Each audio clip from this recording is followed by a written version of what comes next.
Welcome to Dead Air Confessions. Late at night, when the streets are empty and the signal begins to fade, people start sharing the things they never say out loud. The strange call they received, the person they saw standing outside, the night they realized they were not alone. Tonight, you will hear stories from people who carried those memories for years. Before we go on air, leave a comment and tell me where you are listening from tonight. And if you enjoy true scary stories with a quiet, late-night feel, subscribe to Dead Air Confessions. Turn the volume down low. The line is open.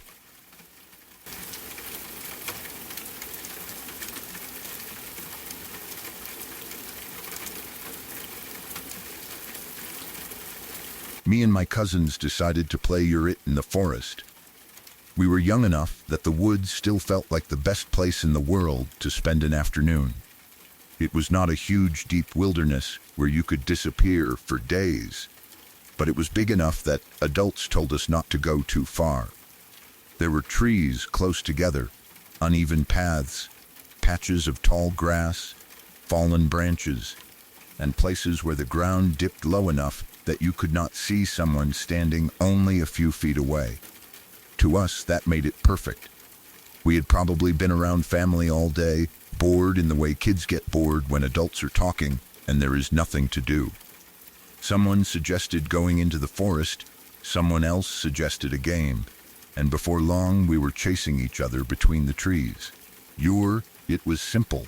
One person got tagged, then they had to chase everyone else. There were no real rules beyond not going too far, not hurting anyone, and not getting lost. We made up the rest as we went along. We ran around tree trunks, we ducked behind bushes, we hid near fallen logs and waited for someone to pass. We yelled each other's names, laughed too loudly, and argued about whether someone had actually been tagged or had only been touched on the sleeve. At the start, it was fun in the normal way childhood games are fun. The forest was bright enough that we could see where we were going, even though the trees blocked some of the sun. Light came down in broken patches through the branches. Some parts of the ground were bright, while other areas were dark and cool under the shade. The air smelled like dirt, leaves, damp wood, and old bark. Everywhere we ran, sticks snapped under our shoes. Leaves brushed against our legs. Branches caught on our clothes. The sounds of us playing bounced through the trees. For a while, nothing felt wrong. Then I started seeing something in the corner of my eye. At first, it was easy to ignore. I would be running after one of my cousins, looking ahead so I would not trip, and I would catch a dark shape between the trees off to one side. It was not clear enough to call a person. It did not look like an animal exactly. It was more like a shadowy blotch, a patch of darkness that seemed out of place. I would turn my head to look directly at it, and there would be nothing, just trees. Tree trunks, thick branches, shadows under leaves, and dark gaps between the bushes. That was all. The first time I assumed it was nothing. When you are running through a forest, your eyes are always catching movement. A branch sways, a bird flies from one tree to another, leaves move in a breeze. Sunlight changes as clouds pass overhead. Your peripheral vision sees all kinds of things that disappear when you look directly at them. So I did not stop playing. I kept running. A few minutes later, I saw it again. This time it was farther away, or at least it seemed farther away. I was moving between two trees when I noticed a dark shape standing in the trees to my right. It did not feel like the shadow from a branch. It looked taller than that. But again, I only saw it out of the corner of my eye. When I looked directly toward it, I could not find anything unusual. There were too many places for shadows to collect in the forest. The trunks were dark. The space beneath the branches was dark. Some of the trees were spaced close enough together that the shadows joined and made strange shapes. I told myself that was what I had seen. Still, I started paying attention. I did not want to be the one who got scared over nothing. I did not want to ruin the game or make everyone think I was being dramatic. So I said nothing. But every now and then, while I was running, I would see it again. A dark blotch. A tall shape. Something that seemed to be among the trees, but was gone when I looked right at it. It never rushed at me. It never made a sound. It never appeared clearly enough for me to say what it was. That was almost worse. If it had been an animal, I could have identified it. If it had been another kid hiding behind a tree, I could have shouted at them. If it had been an adult, I could have run back to the family and told someone. But it was always just at the edge of my vision, never fully there, never fully gone. The game kept moving around the same part of the forest. We were not going deeper and deeper in a straight line. We were looping through the trees, running around the same areas, cutting between bushes, and hiding in places we thought the others would not check. That made me feel better. We were not far from the family. We could probably still hear people talking or laughing in the distance if the wind was right. We knew which direction led back. We were only playing in the woods, not exploring somewhere unknown.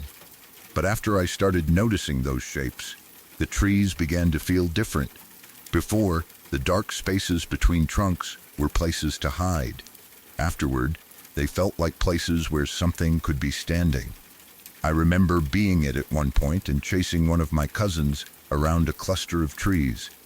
I was moving quickly, looking ahead, trying to catch him before he got too far away. As I rounded a tree, I saw that dark shape again in my peripheral vision. This time, it seemed close enough that I almost stopped. It was off to the side, maybe several feet away, behind a line of trees. I caught a glimpse of something darker than the rest of the shade. It looked like a vertical smudge, almost person-shaped, but not clearly enough to prove it. It was not moving fast. It was just there. I snapped my head toward it.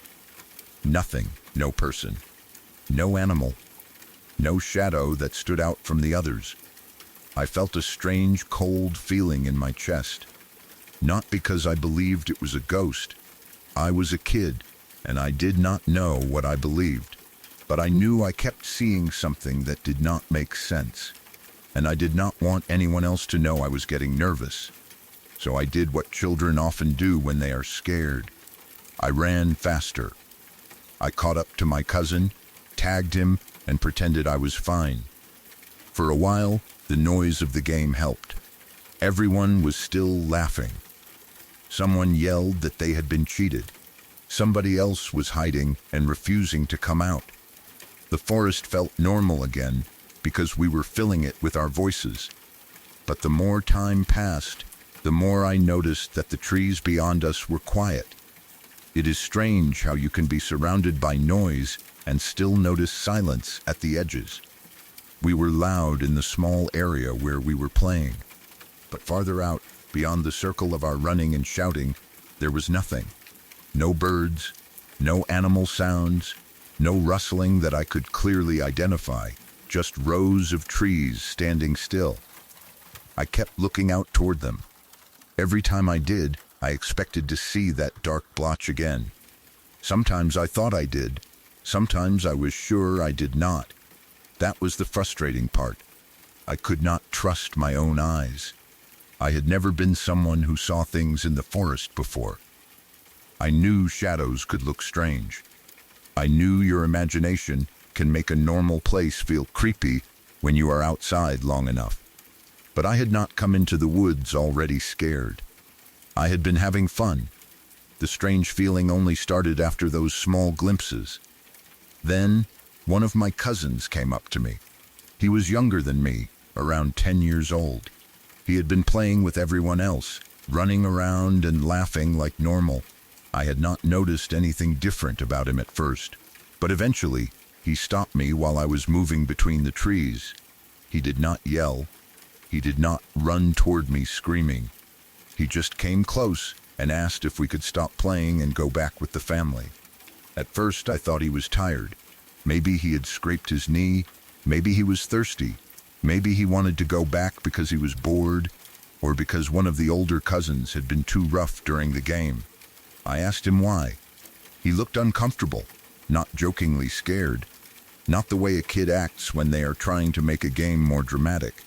He looked genuinely uneasy. Then he said he had been seeing weird stuff among the trees that he could not explain. The words hit me harder than I expected. For a moment I did not tell him what I had seen. I just looked at him. He was around 10, and he did not seem like he was trying to start a ghost story.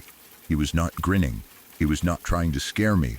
He was not even describing anything specific at first. He just said he was seeing strange things in the trees, and it was making him uncomfortable. That was exactly how I felt. I remember feeling relief and fear at the same time. Relief because I was not the only one seeing something.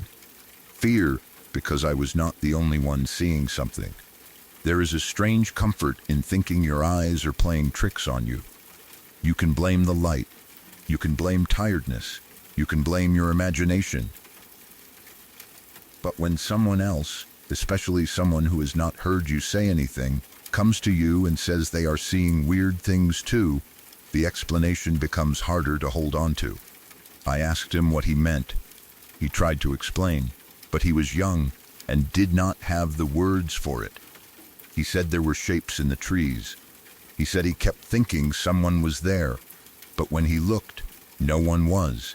He said it felt like there was something watching or moving around where we were not playing. I do not know whether he saw exactly the same thing I saw. I never got a clear answer. He may have seen shadows. He may have seen branches moving. He may have noticed some animal we never identified. But he had been seeing something enough times that he wanted to leave. That mattered. I could have told him he was imagining it. I could have said it was just trees. I could have tried to keep playing so nobody would think we were scared. But I was already uneasy myself. So I agreed. I told him we should go back to the family. We started walking toward where the others were. I do not remember whether we told all the cousins immediately or whether we just said we were done playing. Maybe we told them we were tired. Maybe we said we wanted a drink. Maybe we did not want to sound stupid by saying we were seeing things in the woods. But I remember wanting to leave that area. I remember wanting to get back to people, voices, and open space. As we walked, I kept looking over my shoulder. The forest looked normal. That was what made it worse. There was no obvious figure following us, no person standing among the trees, no animal crashing through the bushes, no strange sound behind us, just the forest. But I could not shake the feeling that something had been standing out there beyond the places we could see clearly. The farther we walked away from the trees, the easier it was to breathe. When we got back to the family, the adults were doing whatever adults do when children are off playing nearby. Talking, sitting around, preparing food, watching other kids, or just enjoying the day. Everything looked normal. Nobody had noticed anything unusual. I remember feeling strange standing there among everyone. It was like we had come back from somewhere different, even though we had only been in the woods a short distance away. My cousin did not seem to want to talk about it much. He had wanted to leave, and now that we were back around other people, he seemed calmer. Maybe he was embarrassed. Maybe he was afraid the adults would laugh at him. Maybe he had already started trying to convince himself it was nothing. I did the same. I did not make a big announcement. I did not tell everyone that I had seen a shadowy figure too. But the feeling stayed with me. For the rest of the day, I kept glancing toward the tree line. The forest looked harmless from a distance. Sunlight hit the tops of the trees. Leaves moved gently. The trunks stood in long, quiet rows. From where the family was, it just looked like a normal stretch of woods where children had been running around. But I knew what it felt like inside. I knew how the dark spaces between the trees had started to look like they were holding something. I knew how many times I had caught that blotch in the corner of my eye. and I knew my cousin had come to me without being prompted and said he wanted to stop because he was seeing things too. As I got older, I tried to explain it logically. There are plenty of reasons kids can see strange things in a forest. The light changes constantly under trees. Clouds move overhead. Sunlight slips through branches in broken lines. Leaves cast shadows that look like movement. A dark tree trunk can look like a person for a second. A patch of brush can look like a face. Your peripheral vision is designed to notice motion, not to give you detail, so it is easy to misread whatever it catches. There could have been animals out there. A deer can move quietly through trees. A bird can fly low through branches. A dog or stray animal can pass behind bushes without making much sound. Even something small can create a large moving shadow depending on the light. Maybe there were other people nearby. Maybe someone was walking on another trail or standing in the woods where we could not see them clearly. Maybe they were watching us because we were being loud. Maybe they were just another family member or someone from a nearby property. There are normal explanations, but none of them fully explains why it felt so unsettling. The shape I kept seeing was not clearly a person, but it seemed tall. It was not clearly moving, but it seemed to appear in different places. It was not clearly watching us, but I kept feeling as though someone was out there. And my cousin, who was only around 10, said something very similar without knowing I had already been thinking the same thing. That is what made the memory stick. When you are alone and you see something strange, you can talk yourself out of it. When someone else sees something strange too, especially without hearing your version first, it becomes harder to dismiss. Not impossible, just harder. I do not know whether my cousin remembers it now. Maybe to him it was just a weird afternoon in the woods. Maybe he forgot about it the moment we walked back to the family. Maybe he grew up and decided it was nothing but shadows. I would not blame him. I have tried to do the same. But sometimes I still remember the exact feeling of running between the trees and catching that dark blotch out of the corner of my eye. I remember turning my head and finding nothing. I remember trying not to care. And I remember my cousin stopping me and quietly asking if we could leave. He did not say he saw a ghost. He did not say he saw a monster. He only said he was seeing weird things among the trees that he could not explain. That was enough. We were kids. We had gone into the forest to play a simple game, and somehow, without either of us planning it, we both ended up wanting to leave. Even now, when I walk through woods, I sometimes think about it. I notice the dark spaces between the trees. I notice movement at the edge of my vision. I notice how easy it is for a forest to make ordinary things look unfamiliar. And for a second, I remember that day. The running, the laughter, the shadows, the quiet between the trees, and a younger cousin looking at me with a serious expression, asking if we could go back with the family because something in the forest was making him uncomfortable.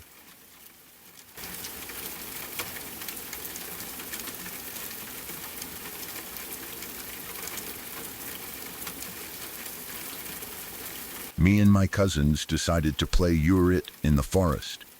We were young enough that the woods still felt like the best place in the world to spend an afternoon.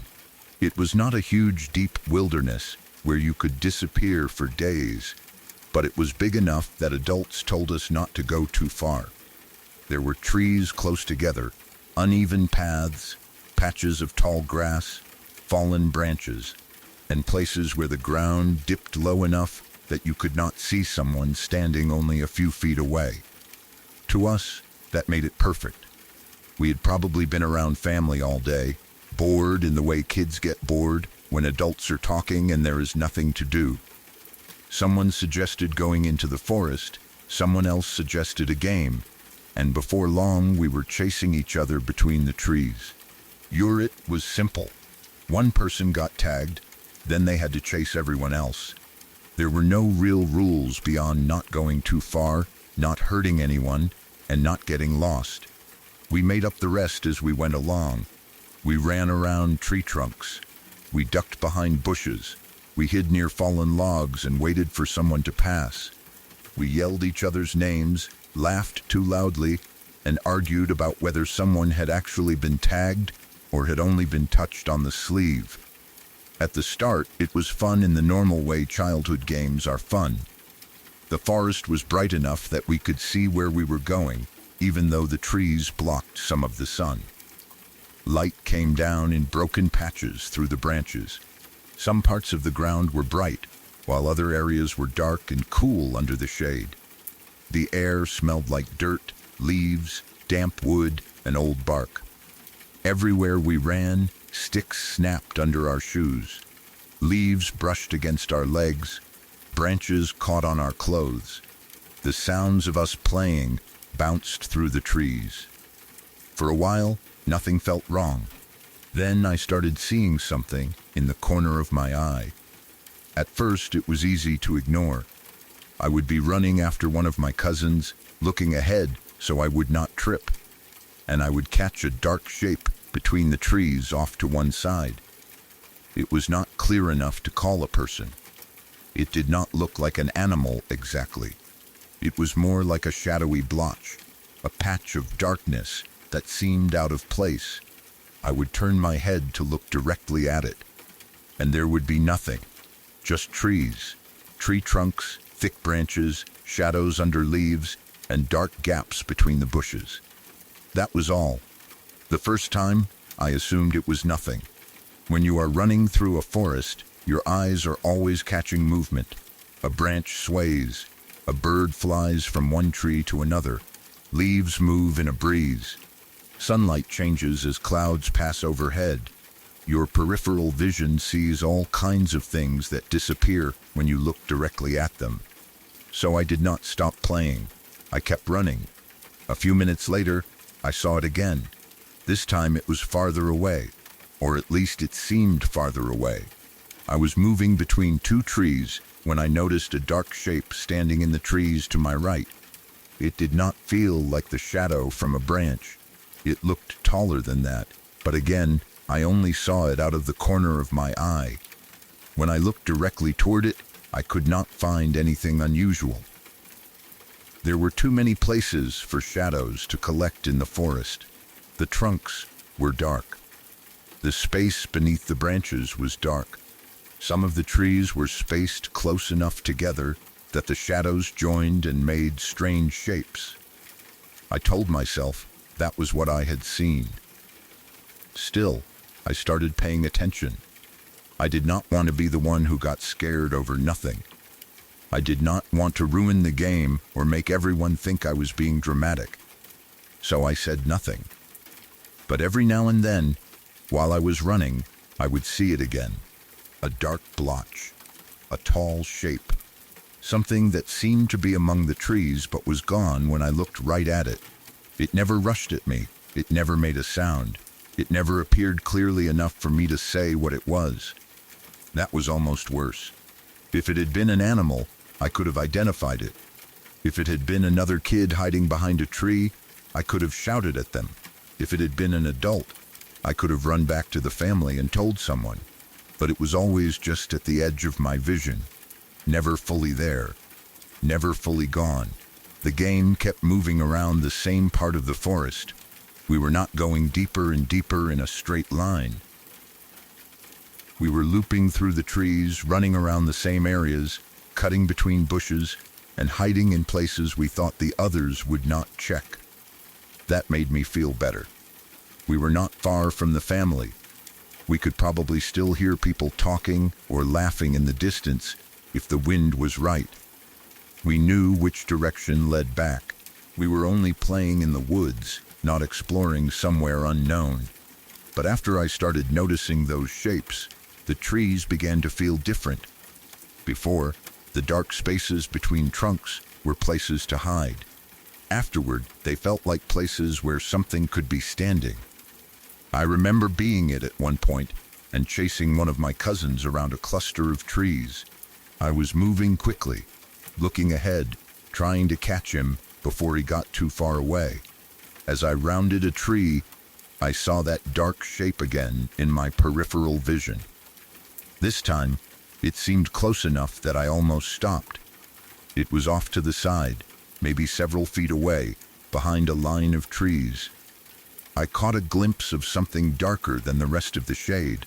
It looked like a vertical smudge, almost person-shaped, but not clearly enough to prove it. It was not moving fast. It was just there. I snapped my head toward it. Nothing, no person, no animal, no shadow that stood out from the others. I felt a strange, cold feeling in my chest, not because I believed it was a ghost. I was a kid, and I did not know what I believed, but I knew I kept seeing something that did not make sense, and I did not want anyone else to know I was getting nervous. So I did what children often do when they are scared. I ran faster. I caught up to my cousin, tagged him, and pretended I was fine. For a while, the noise of the game helped. Everyone was still laughing. Someone yelled that they had been cheated. Somebody else was hiding and refusing to come out. The forest felt normal again because we were filling it with our voices. But the more time passed, the more I noticed that the trees beyond us were quiet. It is strange how you can be surrounded by noise and still notice silence at the edges. We were loud in the small area where we were playing, but farther out, beyond the circle of our running and shouting, there was nothing. No birds, no animal sounds, no rustling that I could clearly identify, just rows of trees standing still. I kept looking out toward them. Every time I did, I expected to see that dark blotch again. Sometimes I thought I did. Sometimes I was sure I did not. That was the frustrating part. I could not trust my own eyes. I had never been someone who saw things in the forest before. I knew shadows could look strange. I knew your imagination can make a normal place feel creepy when you are outside long enough. But I had not come into the woods already scared. I had been having fun. The strange feeling only started after those small glimpses. Then, one of my cousins came up to me. He was younger than me, around 10 years old. He had been playing with everyone else, running around and laughing like normal. I had not noticed anything different about him at first, but eventually, he stopped me while I was moving between the trees. He did not yell. He did not run toward me screaming. He just came close and asked if we could stop playing and go back with the family. At first, I thought he was tired. Maybe he had scraped his knee. Maybe he was thirsty. Maybe he wanted to go back because he was bored, or because one of the older cousins had been too rough during the game. I asked him why.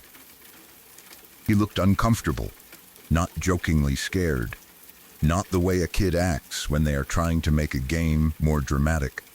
He looked genuinely uneasy.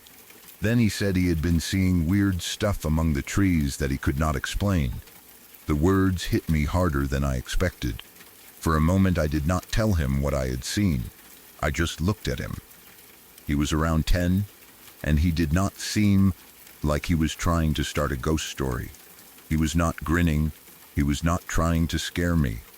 He was not even describing anything specific at first. He just said he was seeing strange things in the trees, and it was making him uncomfortable. That was exactly how I felt. I remember feeling relief and fear at the same time. Relief because I was not the only one seeing something. Fear because I was not the only one seeing something. There is a strange comfort in thinking your eyes are playing tricks on you. You can blame the light.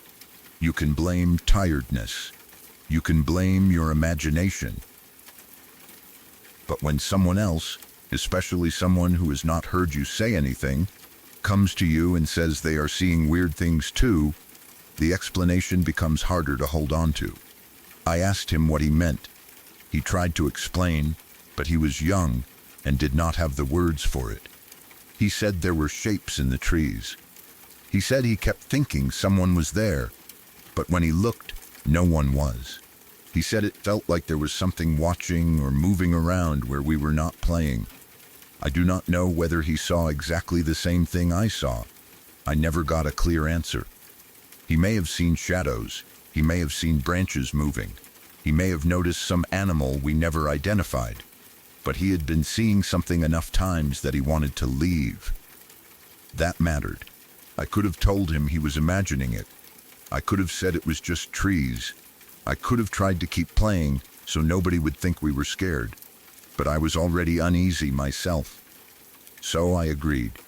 I told him we should go back to the family. We started walking toward where the others were. I do not remember whether we told all the cousins immediately or whether we just said we were done playing. Maybe we told them we were tired. Maybe we said we wanted a drink. Maybe we did not want to sound stupid by saying we were seeing things in the woods. But I remember wanting to leave that area. I remember wanting to get back to people, voices, and open space. As we walked, I kept looking over my shoulder. The forest looked normal. That was what made it worse. There was no obvious figure following us, no person standing among the trees, no animal crashing through the bushes, no strange sound behind us, just the forest. But I could not shake the feeling that something had been standing out there beyond the places we could see clearly. The farther we walked away from the trees, the easier it was to breathe. When we got back to the family, the adults were doing whatever adults do when children are off playing nearby. Talking, sitting around, preparing food, watching other kids, or just enjoying the day. Everything looked normal. Nobody had noticed anything unusual. I remember feeling strange standing there, among everyone. It was like we had come back from somewhere different, even though we had only been in the woods a short distance away. My cousin did not seem to want to talk about it much. He had wanted to leave, and now that we were back around other people, he seemed calmer. Maybe he was embarrassed. Maybe he was afraid the adults would laugh at him. Maybe he had already started trying to convince himself it was nothing. I did the same. I did not make a big announcement. I did not tell everyone that I had seen a shadowy figure too, but the feeling stayed with me.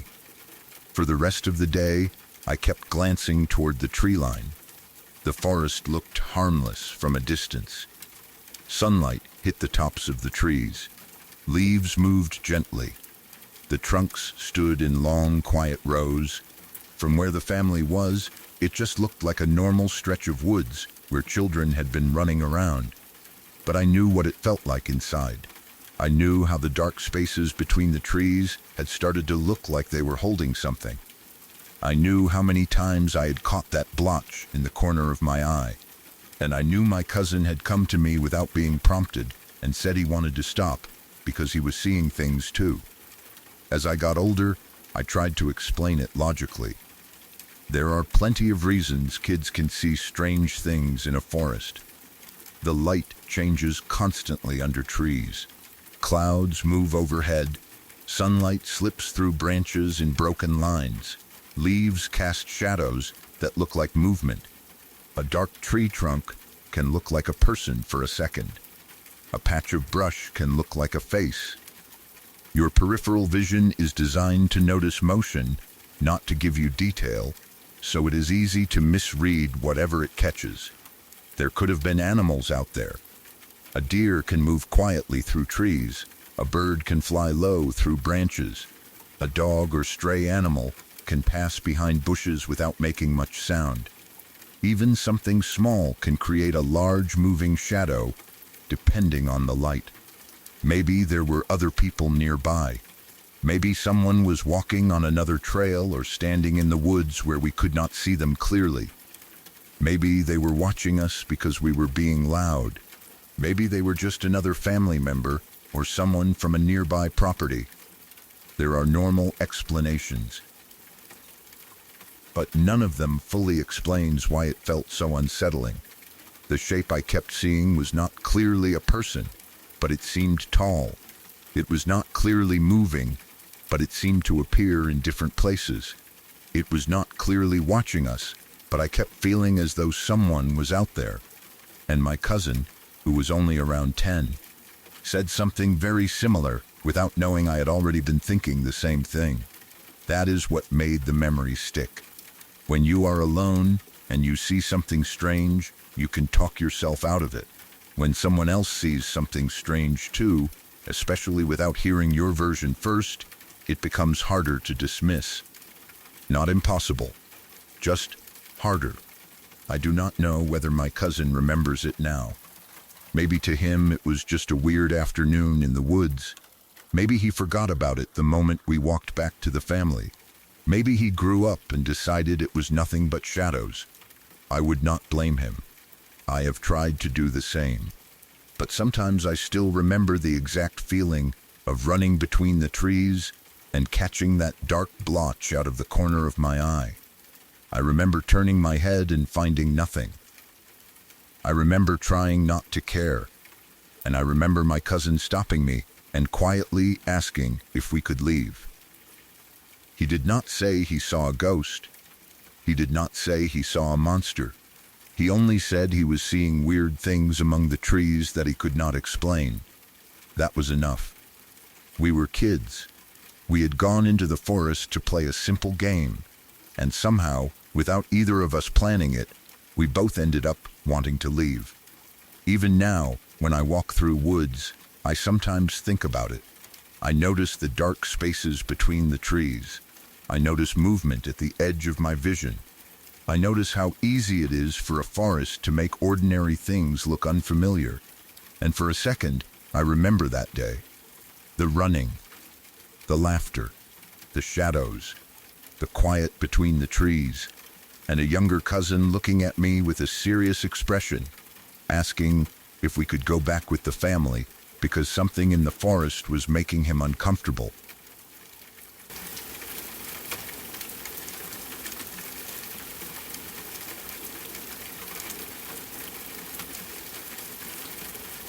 When I was in 8th grade, my family lived in a small 2-story apartment. It was not a huge place, but the layout was unusual enough that I still remember it clearly. The bottom floor had the regular living spaces, the kitchen, the living room, and the areas where everyone spent most of the day. The top floor had the bedrooms and a few smaller rooms. Upstairs, when you came up the stairs, you entered directly into my bedroom. It was the first room at the top. To the right was a doorway leading into what had originally been meant to be a study room. We never really used it as a study, though. It became my sister's room instead. The bathroom was close to the top of the stairs, too, right near the entrance to my room. The back wall of my bedroom was almost entirely windows. There were several large windows across that wall, looking out over the area behind the apartment building. From up there, we could see the sky, trees, the ground below, and other apartment buildings in the distance. We were high enough that privacy was never a big concern. Nobody could easily look in, and there was no reason to cover the windows. So we left them uncovered. During the day, the room got a lot of natural light. At night, moonlight came in through the windows and made the room visible enough that I could see the outline of my bed, the doorways, the dresser, and the shape of things on the floor. My sister slept in the room behind and to the right of me, in what had once been the study. The two rooms were connected, and we almost always kept the door open between them. It was just how things were in the apartment. We were used to hearing each other move around, hear each other talking before bed, or hear one another get up during the night to use the bathroom. Nothing about the place felt haunted when we first lived there. It was just home. I had my room. My sister had hers. The big windows faced the outside world. The bathroom was a few steps away. The stairs led down to the rest of the apartment. It was a simple routine, and most nights were normal. But there was one night that has stayed with me for years. Even now, I can remember it clearly enough that I still get uncomfortable thinking about it. That night started like any other. I got ready for bed, went upstairs, and climbed into my bed. My sister was already in her room.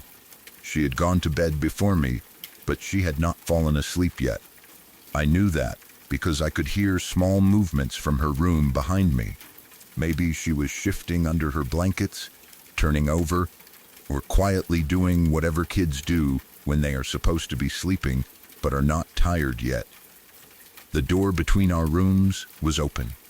The room was dark, except for the moonlight coming through the windows. It was not bright moonlight. It was just enough to make the outlines of the room visible. The windows reflected a faint gray-blue light across the walls, and the outside world was dark, but still recognizable. I could see the shape of the trees. I could see the other apartment buildings in the distance. I could see the sky behind them. Nothing looked strange at first. I was lying in bed, probably thinking about nothing important. At that age, bedtime was usually when my mind would start wandering. I might think about school, friends, something embarrassing that happened during the day, a show I had watched, or whatever random thought my brain decided to focus on once the room was quiet. A few minutes passed. Then, something changed. At first, I thought it was just my eyes adjusting. The view outside the windows began to get darker. Not just a little darker. Everything outside seemed to dim at the same time. The sky looked darker. The ground below looked darker. The trees became darker. The other apartment buildings seemed to fade into shadow. It was like someone had slowly lowered a dark curtain over the entire outside world. That was strange enough on its own. Usually, if the sky changes, it is because clouds pass in front of the moon. But when clouds cover the moon, the room inside should get darker too. The moonlight is what makes the windows glow at night. If the outside becomes darker, the room should lose light as well. But that was not what happened. As everything outside the windows became darker, my room seemed to get brighter. It was not like someone had switched on a lamp. There was no sudden burst of light. The room just seemed to have more visibility in it than it should have. The walls looked clearer. The space around my bed looked lighter. The floor was easier to see. I remember lying there and trying to understand it. The only light in the room was supposed to be moonlight coming through the windows. There were no other lights on. I had not turned on a lamp. My sister had not turned on anything in her room. The bathroom light was off. The hallway upstairs was dark. So, how could the room become brighter while the moonlight outside seemed to disappear? Even as a kid, I knew that did not make sense. At first, I tried to tell myself that there had to be a normal explanation. Maybe a car had passed outside, and headlights were shining into the room somehow. Maybe another building had turned on a light. Maybe there was a reflection from a nearby window. Maybe the moon had shifted behind clouds in a strange way, and my eyes were just adjusting badly. But the lighting did not feel like headlights. It did not move across the wall. It did not come from one direction. It seemed to fill the room softly, while everything beyond the glass became darker and harder to see. I stared at the windows for a while. The outside world looked wrong. The trees, the other apartments, the sky, and the ground below all seemed muted. It was as though the windows no longer showed the world outside clearly. The glass looked almost like a dark surface instead of a view. That was when I turned away from the windows. I did not turn because I had seen something specific. I think I just did not want to keep staring at the dark outside anymore. There was something uncomfortable about watching the view disappear while my room became brighter for no reason. I wanted to face the other direction and try to relax.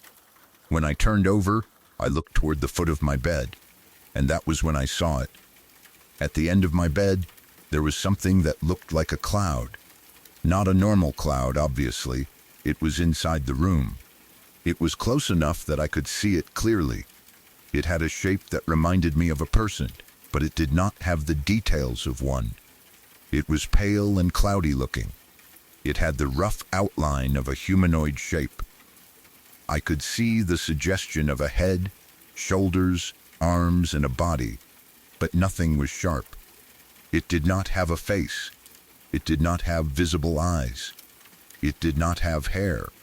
It did not have clear fingers on its hands. It looked like a person-shaped cloud standing or floating at the foot of my bed. At first, I honestly thought I was seeing things. I had been lying in a dark room. The lighting had changed in a way I could not understand.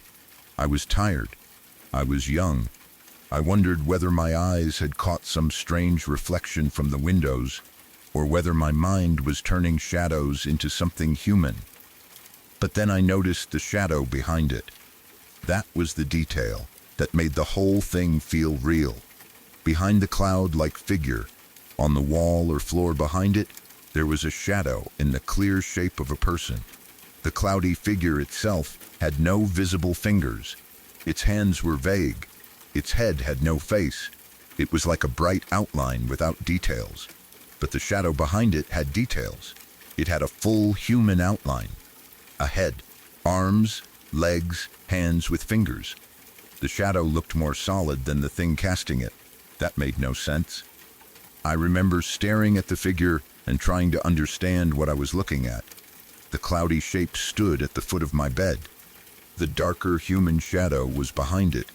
It looked as though a person was standing there, but the person itself had been replaced by some bright, misty outline, while its shadow remained completely recognizable. I did not move. I could not move. I do not know if I stopped breathing for a moment, but it felt like I did. My brain was trying to make sense of it as quickly as possible. I thought maybe it was light from the windows. Maybe something outside was shining through and creating the image. Maybe the shadow belonged to an object in the room. Maybe I had just woken up from a dream and was still half asleep. But I was awake. I knew I was awake. I remembered lying there before the light changed. I remembered watching the outside get darker. I remembered turning away from the windows. And now there was something standing at the foot of my bed. The figure did not move toward me. It did not speak. It did not raise its arms. It did not make any sound. It simply stayed there. Standing or floating, I honestly do not know which. It felt like it lasted for a couple of seconds. Maybe it was longer. Maybe it was shorter. When you are frightened, time becomes difficult to measure. A few seconds can feel like minutes because every part of you is waiting for something to happen. I watched it. The cloudy shape did not seem to have a clear lower half. It may have blended into the shadows near the floor. It may have been floating slightly. I cannot say for sure. I only know that it was tall enough to appear human, close enough to be in the room with me, and strange enough that I could not identify it as anything normal. Then it disappeared. It did not fade. It did not dissolve. It did not walk away. It did not drift toward the windows. It was simply there one moment, and then gone the next.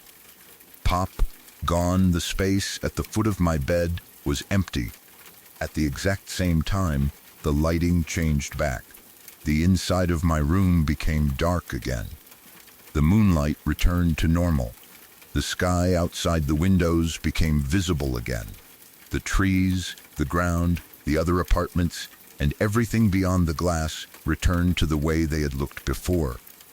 It was like someone had flipped the entire scene back to normal. I lay there without moving. My first thought was that I had dreamed it. That had to be it. Maybe I had fallen asleep without realizing it. Maybe I had been in that strange stage between waking and sleeping where your mind can make images look real. Maybe I had had a vivid hallucination caused by exhaustion, moonlight, or a half-formed dream. I tried to convince myself of that. I remember lying in bed, staring at the empty place where the figure had been, telling myself that it was not real. I thought maybe I had imagined the whole thing. The cloud, the shadow, the strange light, all of it. Then I heard my sister's voice behind me. The door between our rooms was still open. She sounded awake, and she said, "Who was that?" For a second, I did not understand what she meant. Then the fear hit me all over again. She had seen something too. She had not been asleep. She had been in her room, behind me, with the open doorway connecting our rooms. She had apparently seen whatever had been standing at the foot of my bed. I cannot explain how fast I moved after that. I ran to the light switch so fast that it felt like I teleported. One moment, I was frozen in bed, unable to breathe properly. The next moment, I was across the room, slamming my hand onto the switch. The overhead light came on. My sister's room was visible behind me. My bedroom was fully lit. The foot of my bed was empty. There was no cloud, no shadow figure, no person hiding behind furniture, no one standing near the windows. Nothing. My sister was still in her room. I do not remember exactly what she said after that. We were both scared, and it is possible we started talking at the same time. I probably asked her what she saw. She may have asked me the same question. The important thing was that neither of us could explain what had happened. We checked the room. We looked near the foot of my bed. We looked behind the door. We looked around the corners of the room. There was nowhere for a person to hide, and no reason for anyone to be upstairs with us. Everything was normal. Everything except for one thing. At the foot of my bed, in the exact place where the figure had been, the air felt colder. It was not freezing cold. It was not cold enough to make frost or anything dramatic like that. It was just noticeably cooler than the rest of the room. I remember standing there and feeling it, or thinking I felt it. I still do not know whether that cold spot was real. It may have been my imagination. Once you see something strange in a room, you start noticing every little difference. A draft from a window can feel like a cold spot. Fear can make your skin react. You can convince yourself that one part of the room feels different because you expect it to. But at the time, it felt real. The air around the foot of my bed felt colder than the air near the rest of the room. My sister noticed it too, or at least she agreed that it felt strange there. I do not remember if she was certain it was cold, but I remember both of us standing near that area and feeling uncomfortable. Neither of us wanted to turn the light back off. I do not remember whether we slept in the same room that night. We may have. We may have called for our parents. We may have stayed awake until we were too tired to keep talking. The details after that moment are less clear than the event itself. But I remember that I was afraid to look toward the foot of my bed again. I remember being afraid of the windows. I remember being afraid that the room would become brighter while the world outside became dark. For a long time after that night, I paid attention to the lighting in my bedroom. I watched the windows before I fell asleep. I noticed when clouds crossed the moon. I noticed when headlights moved through the street below. I noticed reflections in the glass. I wanted to find a normal explanation for what I had seen. Maybe there was a light source outside that had moved at just the right angle.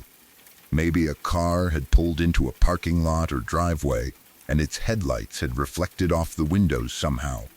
Maybe the sky had darkened because a cloud passed over the moon, while some other light inside the building or from a nearby apartment briefly lit my room.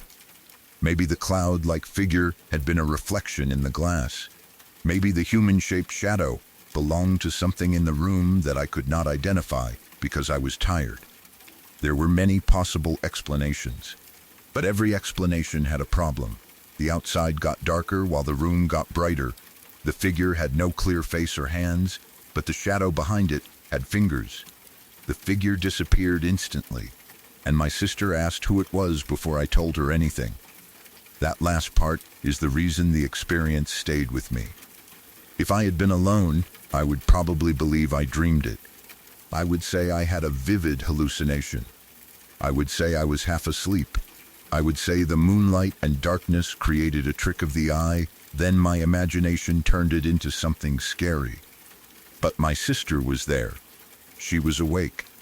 She saw something that made her ask, "Who was that?"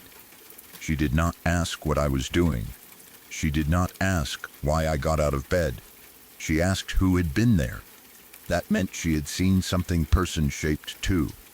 I do not know if she saw the same cloud-like figure that I did. I do not know if she saw the same detailed shadow behind it. I do not know whether the lighting changed in her room the way it changed in mine. We were both young, and memories from that age can be unreliable. We may have remembered the exact details differently later. Fear can make a moment feel clearer than it was. You can replay it so many times that your brain starts filling in gaps. But the core of it has never changed. We were both upstairs. The rooms were connected. The windows were uncovered. The light outside changed in a way that did not make sense. Something appeared at the foot of my bed. Then, it vanished, and my sister had seen enough to ask who it was. I have had other creepy experiences before and since then. I have heard strange noises in houses. I have seen shadows in dark rooms. I have had dreams that felt too real, and moments that made me question whether I was awake. I know that people can misinterpret things, especially at night. But this is the one that has terrified me for years. Maybe it was a dream. Maybe it was a hallucination. Maybe it was some strange combination of moonlight, reflections, darkness, and a tired 8th grade brain. Maybe my sister saw something completely different and only reacted because she heard me move. I do not know. But I still remember the way that cloud-like figure looked. I remember how it seemed human, but not fully human. I remember the featureless shape of it. I remember the shadow behind it, more detailed than the thing itself. I remember how it did not fade away. It was simply gone. And I remember the sound of my sister's voice from the open room behind me. Who was that? That question was what made it impossible for me to completely dismiss, because whatever I saw, I was not the only one who noticed it.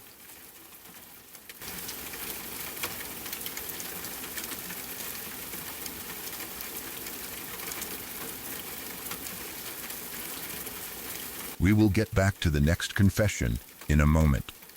If you are new here, subscribe to Dead Air Confessions for more real stories from people who experienced something they still cannot explain. Your support helps keep these late-night broadcasts alive. You can also leave a like and tell me which story has unsettled you the most so far. Now, let's return to the signal. My sister and I were driving home one night, probably around 9 o'clock. We lived pretty far out of town, so getting home meant taking the kind of roads that get emptier and darker the farther you go. Once you leave the main streets, there are fewer houses, fewer lights, and long stretches where you might not see another car for several minutes. During the day, the drive was normal. It was just a road leading home, with trees, fields, fences, and the occasional driveway or mailbox. At night, it felt completely different. The road itself was narrow and dark, with only the headlights cutting through the darkness ahead of us. There were no streetlights. There were no stores open nearby. There were no houses close enough together to make the area feel busy.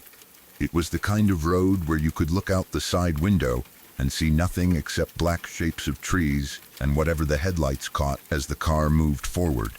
I do not remember where we had been before we started driving home. Maybe we had been visiting someone, getting food, coming back from a friend's house, or running an errand. It was one of those ordinary drives that did not feel important until something happened. My sister was driving. I was in the passenger seat. We were talking about something, or maybe listening to the radio. I do not remember the conversation. I only remember that the mood in the car was normal. We were not already scared. We were not telling ghost stories. We were not looking for anything strange along the road. We were just trying to get home. The road ahead was empty. There were no other headlights coming toward us. No taillights ahead. No cars pulled over on the shoulder.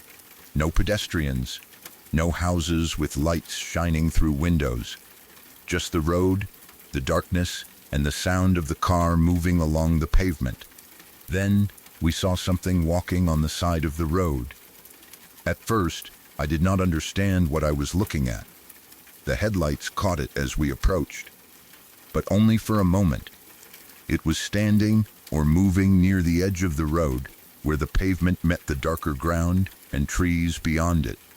In the first second, my brain tried to make it into something normal. Maybe it was a person. Maybe it was a deer. Maybe it was a large dog. Maybe it was somebody wearing a heavy coat. But the closer we got, the less any of those explanations made sense. It looked massive, not just tall. Massive, the thing was much bigger than I expected anything to be walking alongside a road that late at night. It had a large upper body and a hunched shape. It looked covered in dark hair, or at least that was how it appeared in the headlights. The outline was thick and uneven, not smooth like a person wearing normal clothes. It looked almost like something you would picture when someone says Bigfoot. I know that sounds ridiculous. Even now, I know how unbelievable it sounds. If somebody had told me that story before it happened, I probably would have laughed. I would have assumed they saw a bear, a person in dark clothing, an animal at a strange angle, or some combination of shadows and fear. But when you are in a car on a dark rural road and something huge appears in the headlights, logic does not always arrive first. Fear does. The thing was hunched over. That was one of the details that bothered me most. It was not walking upright like a normal person. It seemed bent forward, with its shoulders high and its body leaning toward the ground. I could not tell whether it was walking on two legs, moving on all fours, or doing something in between. It was too dark, and the moment was too fast. But it did not look like a normal animal. A deer would have had a clear shape. A bear would have moved differently. A person would have looked smaller and more upright. This thing seemed broad, tall, hairy, and wrong, in a way that made it hard to compare to anything familiar. My sister saw it too. There was no question about that.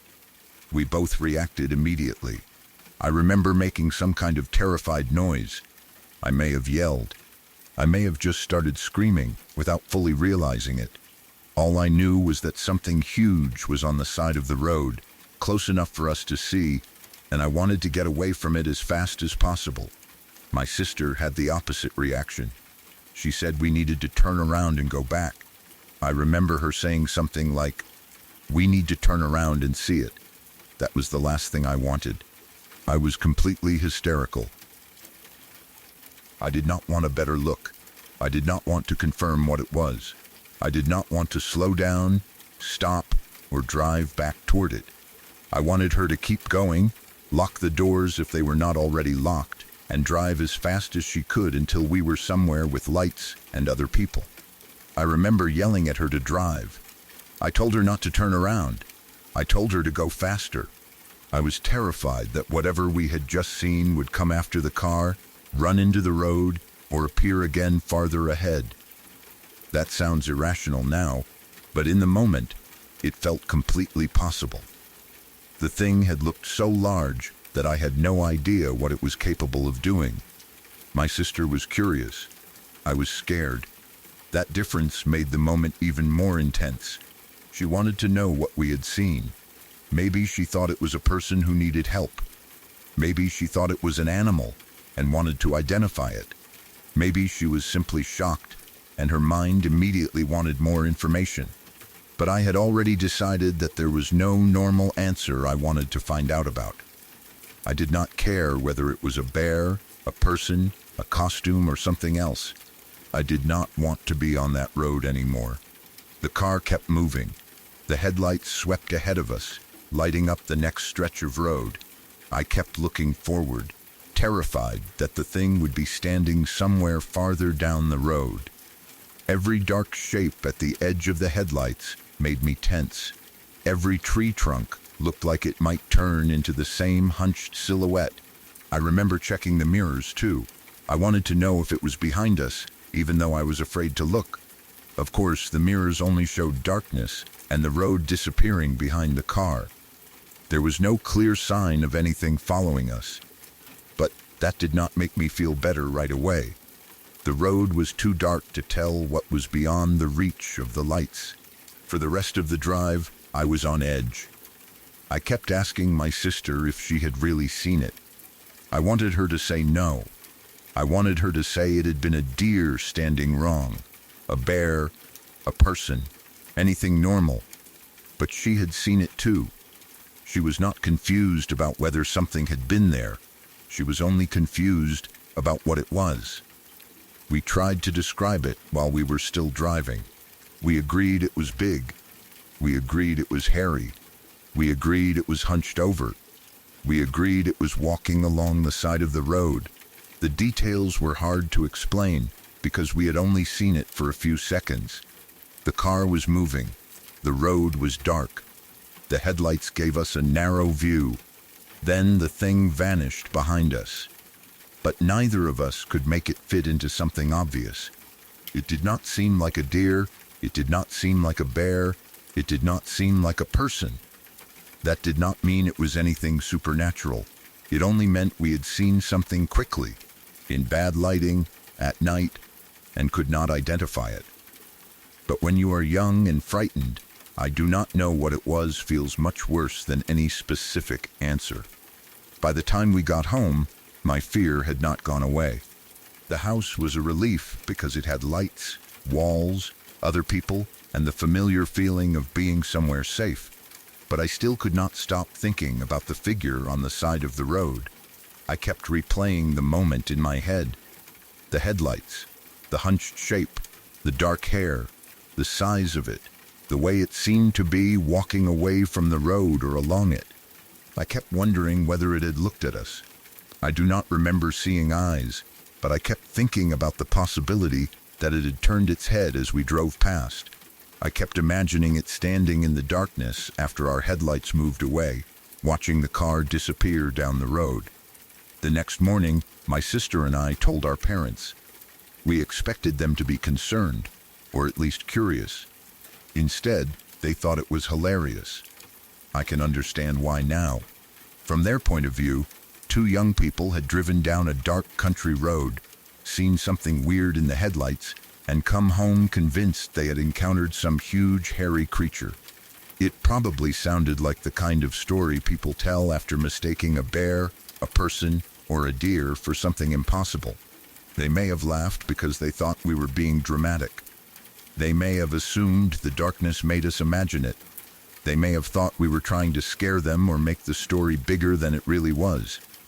But we were serious. We were not telling the story because we wanted attention. We were telling it because we genuinely did not know what we had seen, and we wanted someone older to explain it. Our parents did not see it, though. They were not in the car. They had not watched the shape come into the headlights. They had not heard my sister say she wanted to turn around. They had not heard me panic and tell her to drive faster. So to them it was funny. To me, it was not. For a while after that, I hated driving down that road at night. Every time we had to go home after dark, I watched the roadside. I looked between the trees. I stared at the shoulders of the road where the headlights faded into darkness. I expected to see the thing again. I never did. We never found tracks. We never saw a news story about a bear or a missing person. We never heard that someone had been wearing a costume in the area. We never got a clear explanation. The road remained what it had always been, a quiet road far outside town. But after that night, it did not feel the same. A road can feel harmless when you know what belongs there. Trees belong there. Deer belong there. Mailboxes, fences, road signs, stray dogs, and the occasional person walking home all belong there. But once you see something that does not fit, every dark roadside shape becomes suspicious. A year or so later, we had people over at the house. I do not remember who exactly. They may have been friends, family friends, neighbors, cousins, or people our parents knew. We were sitting around talking, and somehow the story came up again. Maybe someone asked about the weirdest thing we had ever seen. Maybe my sister brought it up. Maybe one of our parents joked about the time we thought we saw Bigfoot on the road. Whatever the reason, we started telling the story. By then, enough time had passed that the fear had turned into something people could laugh about a little. I was still uncomfortable remembering it, but I could tell the story without feeling like I was back in the car. The people there listened. Some of them probably reacted the way most people do when they hear a story like that. They asked if it could have been a bear. They asked if it could have been a person. They asked how far away it was, how tall it looked, what color it was, and whether we saw its face. We could not answer every question. We had not seen a face. We did not know its exact height. We did not know if it was walking on 2 legs or 4. We only knew it had looked huge, hairy, hunched over, and unlike anything we could identify. Then someone suggested we draw it. At first, that sounded almost silly. Neither my sister nor I had any artistic talent. We were not the kind of people who could sketch a detailed animal from memory. If you asked us to draw a person, it would probably look like a stick figure with clothes. If you asked us to draw a dog, it might look like a strange blob with 4 legs. But the people there wanted to see what we had seen. They told us to go into separate rooms and draw it without discussing the details. That was important, because they did not want us to influence each other. They wanted to know whether we would draw the same thing from memory. So my sister went into one room. I went into another. We each got paper and something to draw with. I remember sitting there and trying to bring the image back. At first, I could only see darkness. Then I remembered the headlights. I remembered the outline of the thing on the roadside. I remembered how big it had looked compared to the road and the trees. I remembered the hunched shoulders. I remembered the heavy-looking hair. I tried to put that on paper. I did not think too much about it. I was not trying to make it look dramatic. I was not trying to draw a movie monster. I was just trying to draw the shape that had stuck in my mind. I drew something tall and bulky. I drew the body leaning forward. I drew thick hair around it. I drew the arms too long or too close to the ground, depending on how I remembered them.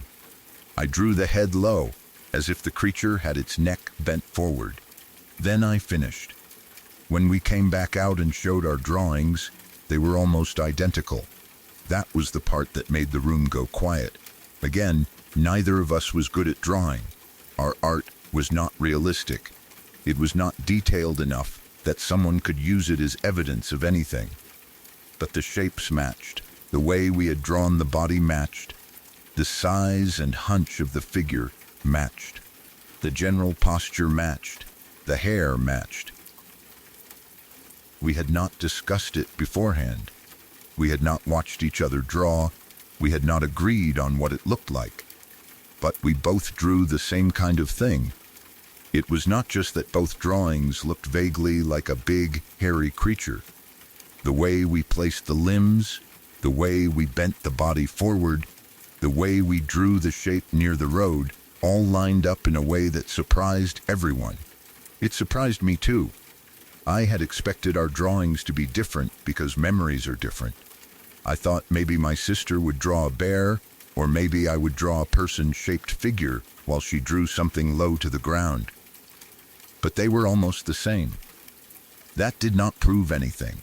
It did not prove that Bigfoot was walking along the side of a rural road. It did not prove that we had seen some unknown creature. But it did confirm one thing. We had both seen the same general shape. We had not imagined completely separate things. That is what has stuck with me. People can laugh about it. They can say we saw a bear. They can say it was a person wearing a coat. They can say it was a large animal caught in headlights at a bad angle. All of those are possible. Honestly, I hope one of those explanations is true. A bear would make sense in some places. A large bear standing or moving in a strange way can look terrifying. The headlights might have stretched its shadow. The darkness might have made it seem larger than it was. It could have been walking with its head down, making it look hunched. A person could have been wearing dark clothing and carrying something bulky. They could have been walking bent over. Maybe they had long hair, a heavy jacket, or something that made their outline look strange. It could have been an animal we only saw for a few seconds. Night makes ordinary things look unfamiliar. Headlights can create weird shadows. Fear makes you remember a shape as larger than it was. I understand all of that. But I also remember the way both of us reacted before we had a chance to talk. We both saw it. My sister wanted to turn around because she wanted to know what it was. I wanted to get away because I was terrified. We both described it as huge, hairy, and hunched. Then, a year later, we drew nearly the same thing without seeing each other's drawing first. That is why I still think about it. I do not claim it was Bigfoot. I do not claim it was a monster. I do not claim it was something supernatural. I just know it did not look like anything I could identify at the time. It appeared on a dark road, far outside town, in the middle of an ordinary drive home, and it changed the way I looked at that road forever. I still remember the heavy darkness outside the car windows. I remember the quiet road with no other cars around.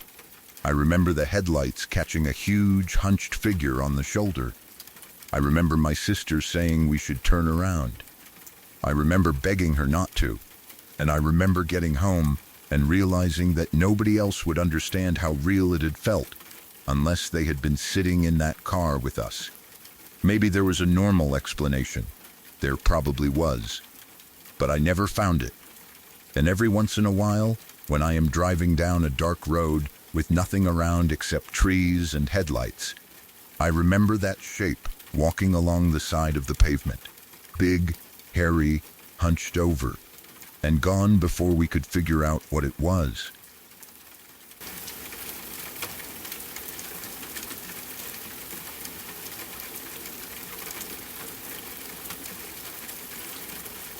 When I was 13 or 14, I came home from school one afternoon and saw someone in my aunt and uncle's bedroom.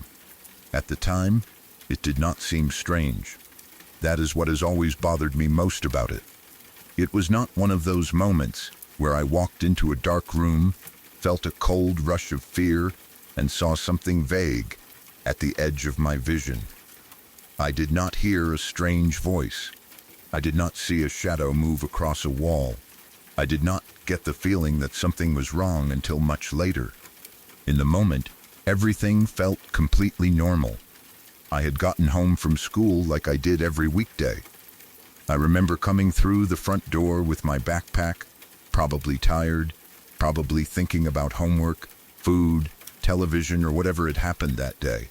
I was at that age where school took up most of your life, but the second you got home, all you wanted was to throw your bag down, use the bathroom, get something to eat, and stop thinking about classes for a while. The house was quiet when I came in. That was normal enough. My aunt and cousin were not home yet, and I did not expect them to be.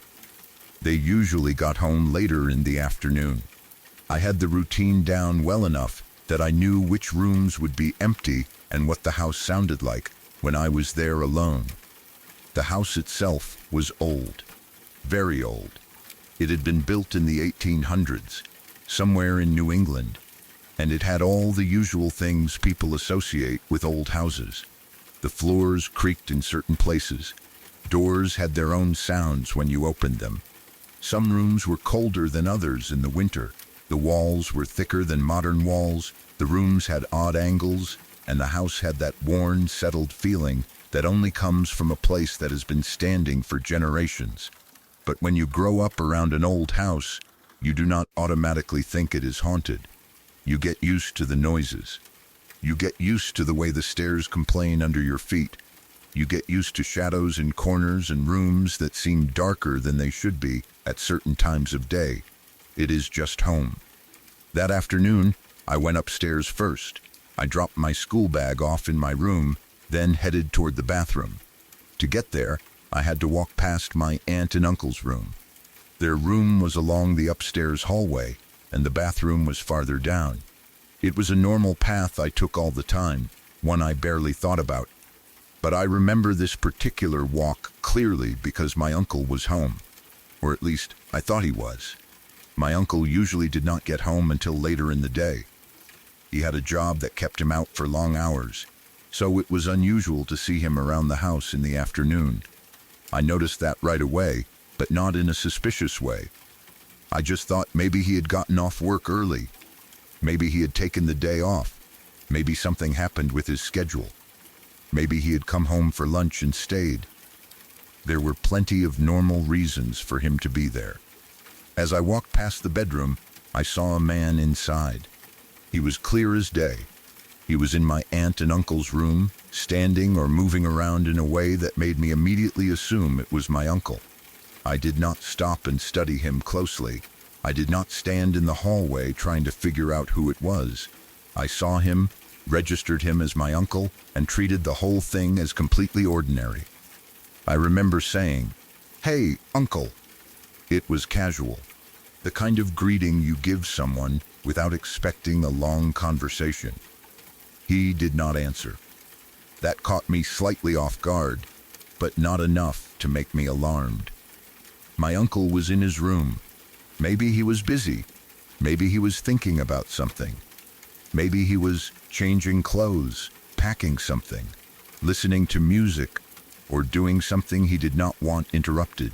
Not answering was a little rude, maybe, but it was not impossible. I did not want to stand there and force a conversation with him while he was in his room, so I kept walking. I went into the bathroom. I used the bathroom, washed my hands, and then went back downstairs. That was it. No strange sound followed me. No door slammed. No one called my name. No sudden feeling of being watched came over me. I went downstairs and did the normal after-school stuff. I probably got food, watched television, started homework, or sat around waiting for everyone else to get home. I do not remember every detail of the next few hours because nothing seemed important at the time. I had seen my uncle upstairs. That was all I knew. Later that day, my aunt and cousin came home. The house became louder and more normal once they were there. There were voices, movement, maybe dinner being made, people asking how school went, the ordinary small talk that fills a house in the evening. I was hanging out like usual, doing weekday things, probably not even thinking about what I had seen upstairs anymore. Then at some point in conversation, I asked where my uncle was. I do not remember exactly why I asked. Maybe I expected him to come downstairs for dinner. Maybe I wanted to ask him something. Maybe I was just making conversation and wondered why I had not seen him again since I got home. I said something like, "Where's Uncle?" My aunt answered casually. She said he had left that morning for a business trip out of state. I remember feeling my stomach drop. At first, I thought I had heard her wrong.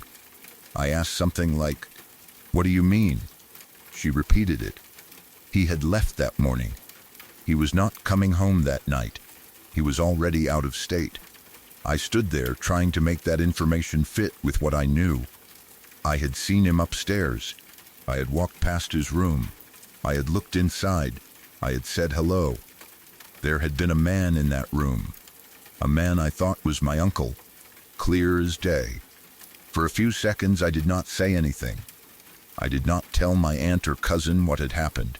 I do not know why I kept quiet. Maybe I did not want them to think I was making it up.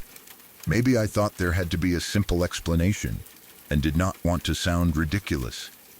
Maybe I was afraid that if I described it out loud, it would become more real. Or maybe I just did not know how to explain it. What was I supposed to say? I saw Uncle in his room earlier, but apparently he was already out of state? It sounded impossible. I had not seen a shadow. I had not seen something vaguely human shaped in poor lighting. I had seen a person in a room I walked past every day. I had assumed it was my uncle because it looked like him. That was what made it so hard to dismiss. The room had not been dark. It was not late at night. It was not a dream. I had just come home from school. I was awake, moving around, thinking normally, and following my usual routine. The upstairs hallway had daylight coming through the windows. The house was familiar. There was no reason for me to confuse a coat hanging on a chair with a person. I had seen a man. After my aunt told me my uncle was away, I started replaying the moment in my mind. I tried to remember every detail.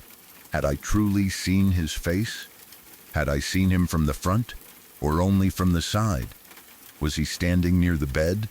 Near a dresser? Was he turned away from me? Was the door open all the way, or only partly? The more I tried to remember, the more frustrated I became. I remembered him as clearly as I could remember any normal moment from that age.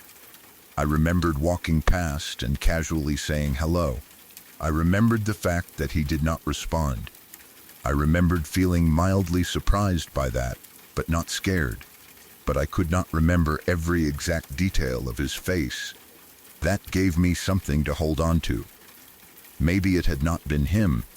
Maybe I saw a shape in the room and filled in the details because I expected my uncle to be home. Maybe I saw a coat, a mirror reflection, or some object that looked like a person in my peripheral vision. Maybe I was already thinking about him because it was unusual for him to be there, and my brain decided it was him before I had fully looked. That was possible. The human mind is good at recognizing familiar people, but it is also good at making fast assumptions. You see a shape in the right room at the right time, and your brain fills in the rest. A person-sized object can become a person. A person in dim light can become someone you know. A quick glance can feel more detailed in memory than it really was. I understand that. But the part I could not explain was why I spoke to him. I said, "Hey, Uncle." I did not say it because I was unsure. I said it because I believed he was there, and the person did not react.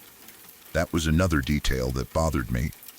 If it had been some stranger inside the house, I would think they would have turned around. If it had been a real person who did not want to be seen, maybe they would have moved or hidden. If it had been a family member, they might have answered, nodded, or at least made some sound. But there was no response. I walked on to the bathroom, thinking he simply did not feel like talking. Looking back, that feels stranger than it did at the time. I went upstairs later that evening, after learning he was gone. I do not remember whether I had to go to my room for something, or whether I purposely wanted to check the bedroom. I probably tried to act normal at first, but eventually, I found myself walking past my aunt and uncle's room again. The door was open or closed exactly as it normally would be. The room was empty. Everything was ordinary. His clothes were probably where they always were. The bed was made or unmade in the same way. The dresser was there. The furniture had not moved. There was nothing in the room that looked obviously like a person. No coat on a chair that would explain it. No tall mirror that could have reflected someone. No object that made me say, "Oh, that must have been what I saw." The room was just a room. That almost made it worse.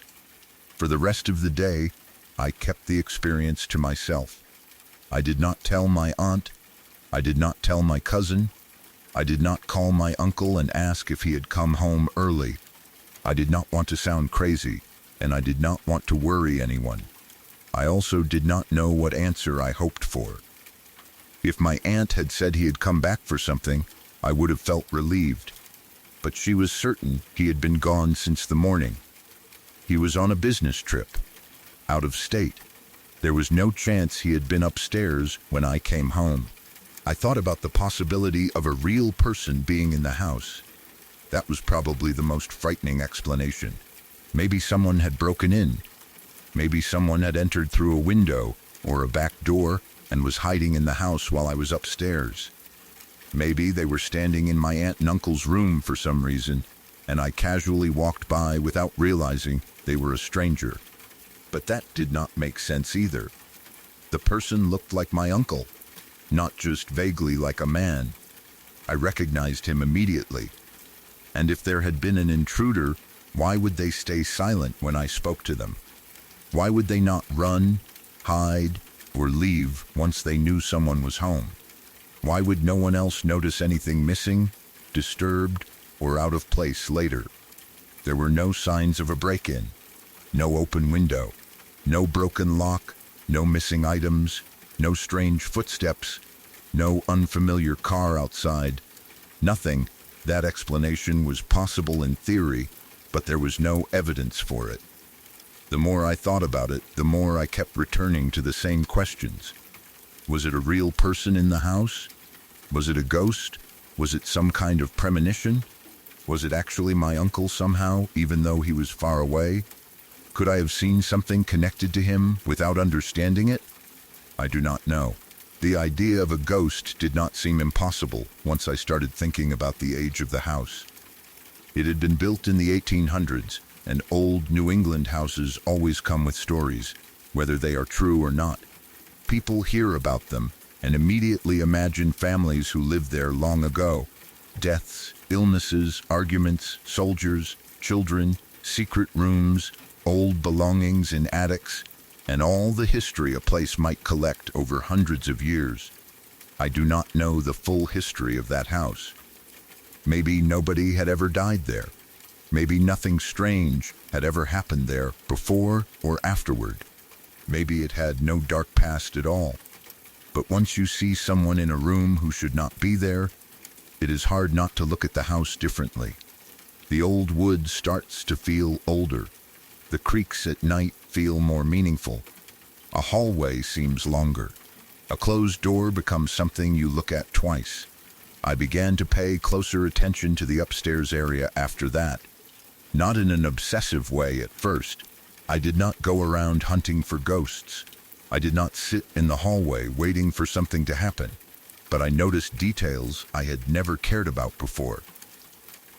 I noticed how quiet the house could get when everyone else was gone. I noticed how afternoon light fell into the bedrooms. I noticed the sound of doors opening and closing. I noticed the old floorboards outside my room. And every time I passed my aunt and uncle's room, I remembered the man inside. Sometimes I wondered whether I had mistaken my aunt's reflection for a person, but she had not been home yet. Sometimes I wondered whether I had seen my own reflection in something, but the room layout did not make that likely. Sometimes I wondered whether there had been a television or a screen on in the bedroom, showing a person in a way that made me think someone was standing there. But I do not remember a television being on. I remember a person. The strangest thing is that I never felt afraid while I was looking at him. That is the part that separates this from a nightmare. If I had seen something obviously terrifying, I would have run. If the man had looked wrong, transparent, distorted, or unfamiliar, I would have noticed. But he looked normal enough that I simply greeted him and kept walking. Only afterward, when I learned my uncle was out of state, did fear enter the memory. It is like the event changed shape after I understood what I had seen. Before the conversation downstairs, it was an ordinary moment. After the conversation, it became impossible. That is why it has stayed with me for so long. There are plenty of experiences that feel creepy in the moment, but fade away later. You hear a sound, see a shadow, get scared, and eventually find out it was a cat, a pipe, a neighbor, or a branch tapping against the window. This was the opposite. It felt completely normal in the moment. Then the explanation made it frightening afterward. I have wondered whether my uncle ever experienced anything strange during that business trip. Maybe he had a dream about being home. Maybe he thought about the house. Maybe he felt sick, worried, or distracted at the same time I saw him. I never asked him. I do not know if I would even want to ask. What would I say? Did you happen to somehow appear in your bedroom one afternoon while you were out of state? It sounds absurd. I also wondered whether he had left something behind that made me think of him. Maybe his clothes were laid out. Maybe his suitcase was gone, but other things in the room made his presence feel strong. Maybe I saw a familiar shape near the bed, and my mind created the rest. That is still the explanation I try to believe. Maybe I had only glanced quickly. Maybe I was tired from school. Maybe the old house had dim lighting in that room. Maybe I saw something ordinary, and my brain attached my uncle's identity to it, because he was the person who belonged there. But there is a difference between seeing something that reminds you of someone and looking into a room, seeing a man, and saying hello. I did not think, that looks like Uncle. I thought, there's Uncle. There is a difference. I can still picture the hallway from that afternoon. I can picture coming up the stairs with my backpack. I can picture dropping it off in my room. I can picture walking toward the bathroom. I can picture the doorway to my aunt and uncle's room, and I can picture the man inside. I remember the casual way I said hello. I remember the silence afterward. Then I remember going downstairs, living the rest of my afternoon normally, and later finding out that the person I had seen should have been hundreds of miles away. I never found an answer. No one else in the family had a story that explained it. No one said they saw a stranger in the house. No one found evidence that someone had broken in. No one told me that my uncle had canceled his trip or come home unexpectedly. He had been away. The room should have been empty. But it was not empty when I walked past it. Or at least, it did not appear to be. Maybe the house was haunted. Maybe there was some old presence in that room that looked like my uncle, because that was the person my mind expected to see. Maybe it was not a ghost at all. Maybe it was a trick of memory, a mistaken glance, or something completely explainable that I will never identify. Maybe it was something stranger. I still do not know. But I know that ever since then, I have never been able to casually walk past a half-open bedroom door without looking twice. Because sometimes, a person can be standing inside, and sometimes you do not realize they should not be there until hours later.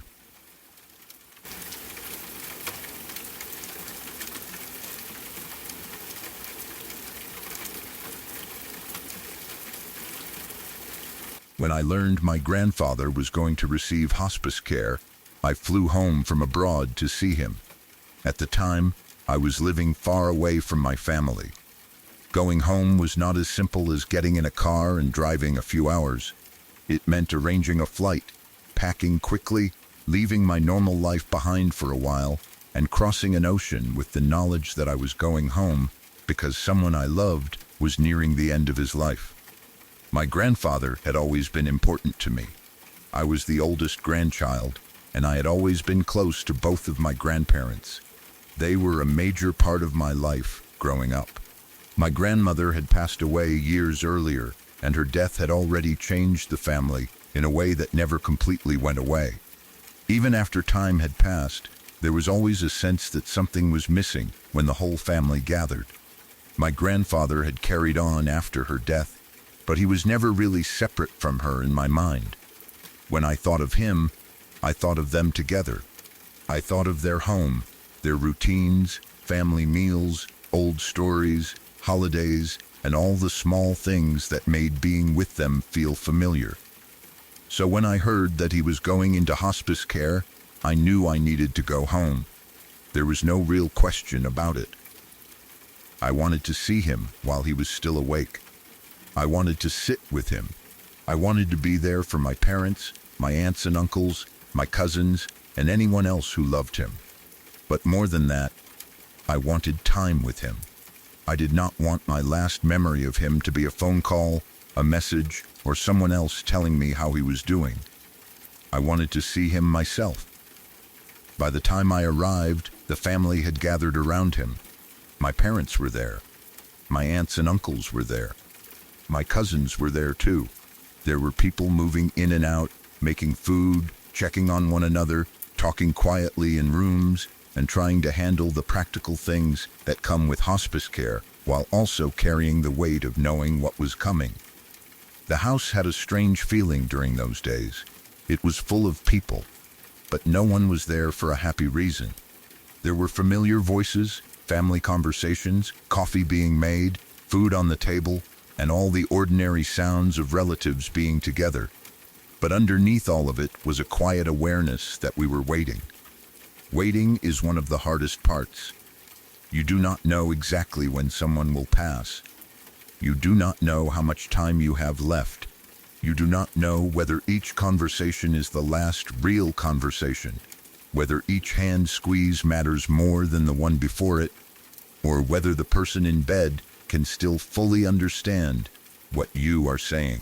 You try to be normal because you do not want them to feel surrounded by fear, but you are also constantly watching their breathing, watching their expression, watching whether they open their eyes, watching whether they recognize you, watching the nurses when they check their vitals.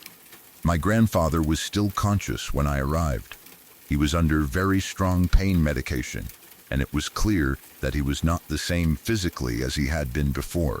The medication made him tired and slowed his responses. Sometimes he seemed distant. Sometimes he would drift in and out of sleep. But there were still moments when he was aware. Those moments meant everything to me. I stayed with him in the spare bedroom. That was where I slept while I was home, and it also made it easier for me to be nearby. I did not have to drive back and forth. I did not have to wonder how he was doing from somewhere else.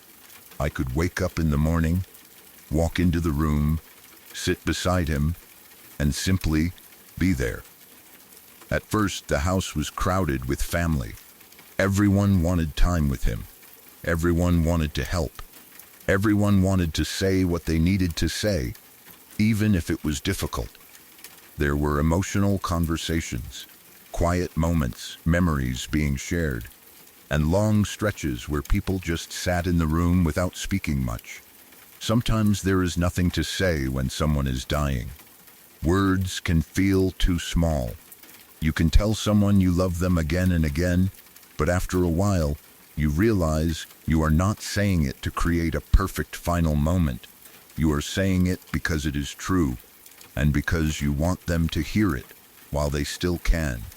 I spent as much time as I could with my grandfather. I talked to him when he was awake. I told him things that came naturally. I reminded him that I loved him. I spoke about family. I listened when he had the energy to speak. Sometimes I sat quietly beside him while he slept, because even that felt important. It was not always easy. Seeing someone you have known as strong, independent, and familiar become fragile is difficult. Hospice changes the rhythm of everything. Time becomes organized around medication, nurse visits, meals people do not really feel like eating, and the small changes everyone notices but does not always talk about. The hospice nurses came daily. They were kind and calm in a way that I came to appreciate deeply. They knew what they were doing. They spoke gently. They checked his blood pressure, his weight, his pain level, and other things that gave us some sense of where he was physically. I started writing the numbers down. I do not know exactly why I did it at first. Maybe it gave me something practical to focus on. Maybe I felt helpless and wanted to contribute in some way. Maybe recording the information made the situation feel a little more understandable. Each day, I wrote down his weight. Each day, I wrote down his blood pressure. And each day, the numbers went down. There was no sudden dramatic change at first. It was gradual. But that gradual decline was hard to watch, because it showed us what we already knew. His body was slowing down. He was becoming weaker. The person we loved was still there, but he was moving farther away from the life he had known. I remember looking at the notes and feeling the truth of it. There was no fixing this. There was no recovery waiting around the corner. There was only time. A few days passed. Then we came up on a Friday, and most of the relatives had to return home for a short time. People had jobs, responsibilities, children, pets, bills, and other things they had left behind when they came to be with him.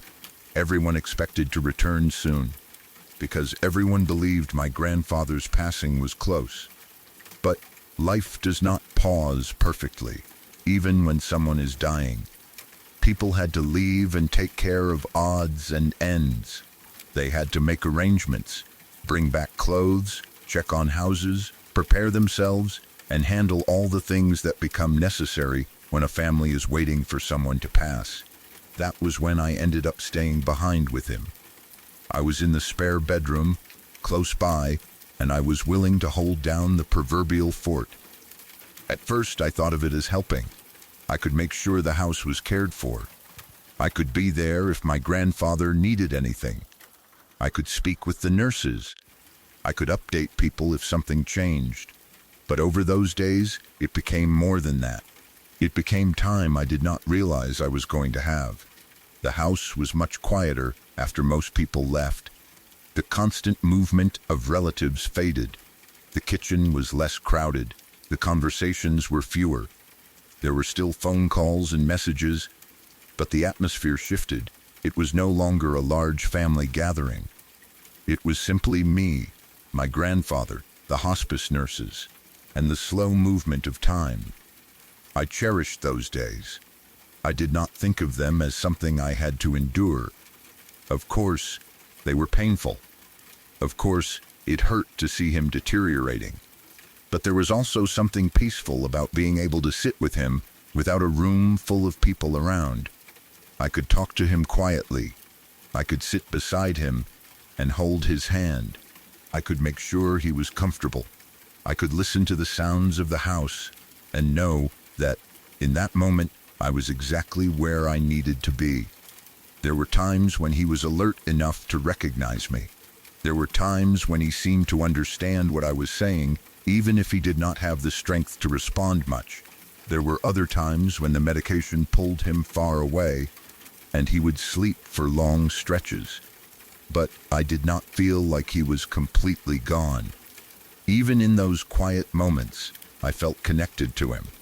I remember watching the hospice nurses take his vitals each day. I would write them down, then look at the numbers and feel the same mixture of sadness and acceptance. The decline was clear. He was losing weight. His blood pressure was falling. His body was doing what bodies eventually do when there is no more strength left to give. At first, the thought of him passing scared me. I think it scared all of us in different ways.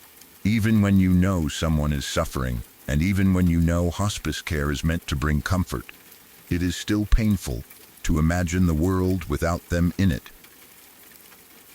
But after a few days of being there with him, something changed in me. I began to feel calm, not happy, not relieved in a cold or careless way. I loved him deeply, and I did not want to lose him.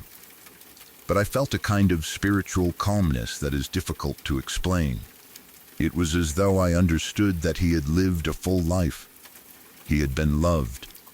He had built a family. He had been a grandfather, a father, a husband, and someone whose presence had shaped the people around him. He had already lost my grandmother years earlier, and I often thought about that too. I thought about the possibility that he was tired. I thought about how much love and history he carried. I thought about how death can be heartbreaking for the people left behind, but perhaps peaceful for the person who is ready to go. I began to feel at peace with the fact that he would pass soon. It did not erase the sadness. It did not make leaving easy, but it made me feel that I had done what I came home to do. I had seen him. I had spent time with him. I had sat beside him when the house was quiet. I had told him I loved him. I had been there when much of the family had to leave temporarily, and deep down I began to feel that I did not need to stay until the exact moment he passed. That was a difficult feeling to accept. Part of me believed I should be there until the end. I was the oldest grandchild. I had always been close to him. I had flown home from another country to see him.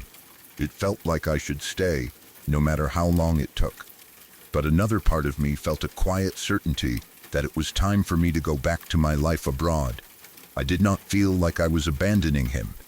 I did not feel like I was leaving something unfinished. I felt like I had been given what I needed to have with him. There was a kind of peace in that. When the rest of the family returned, I was able to tell them how he had been doing. I could share the small updates, the nurse visits, the changes in his vitals, the moments when he seemed more awake, and the moments when he slept. By then, I felt more prepared than I had been at the beginning. I knew the end was near, and I knew I had said what I needed to say. So I made the decision to leave. I said my final farewells to my grandfather.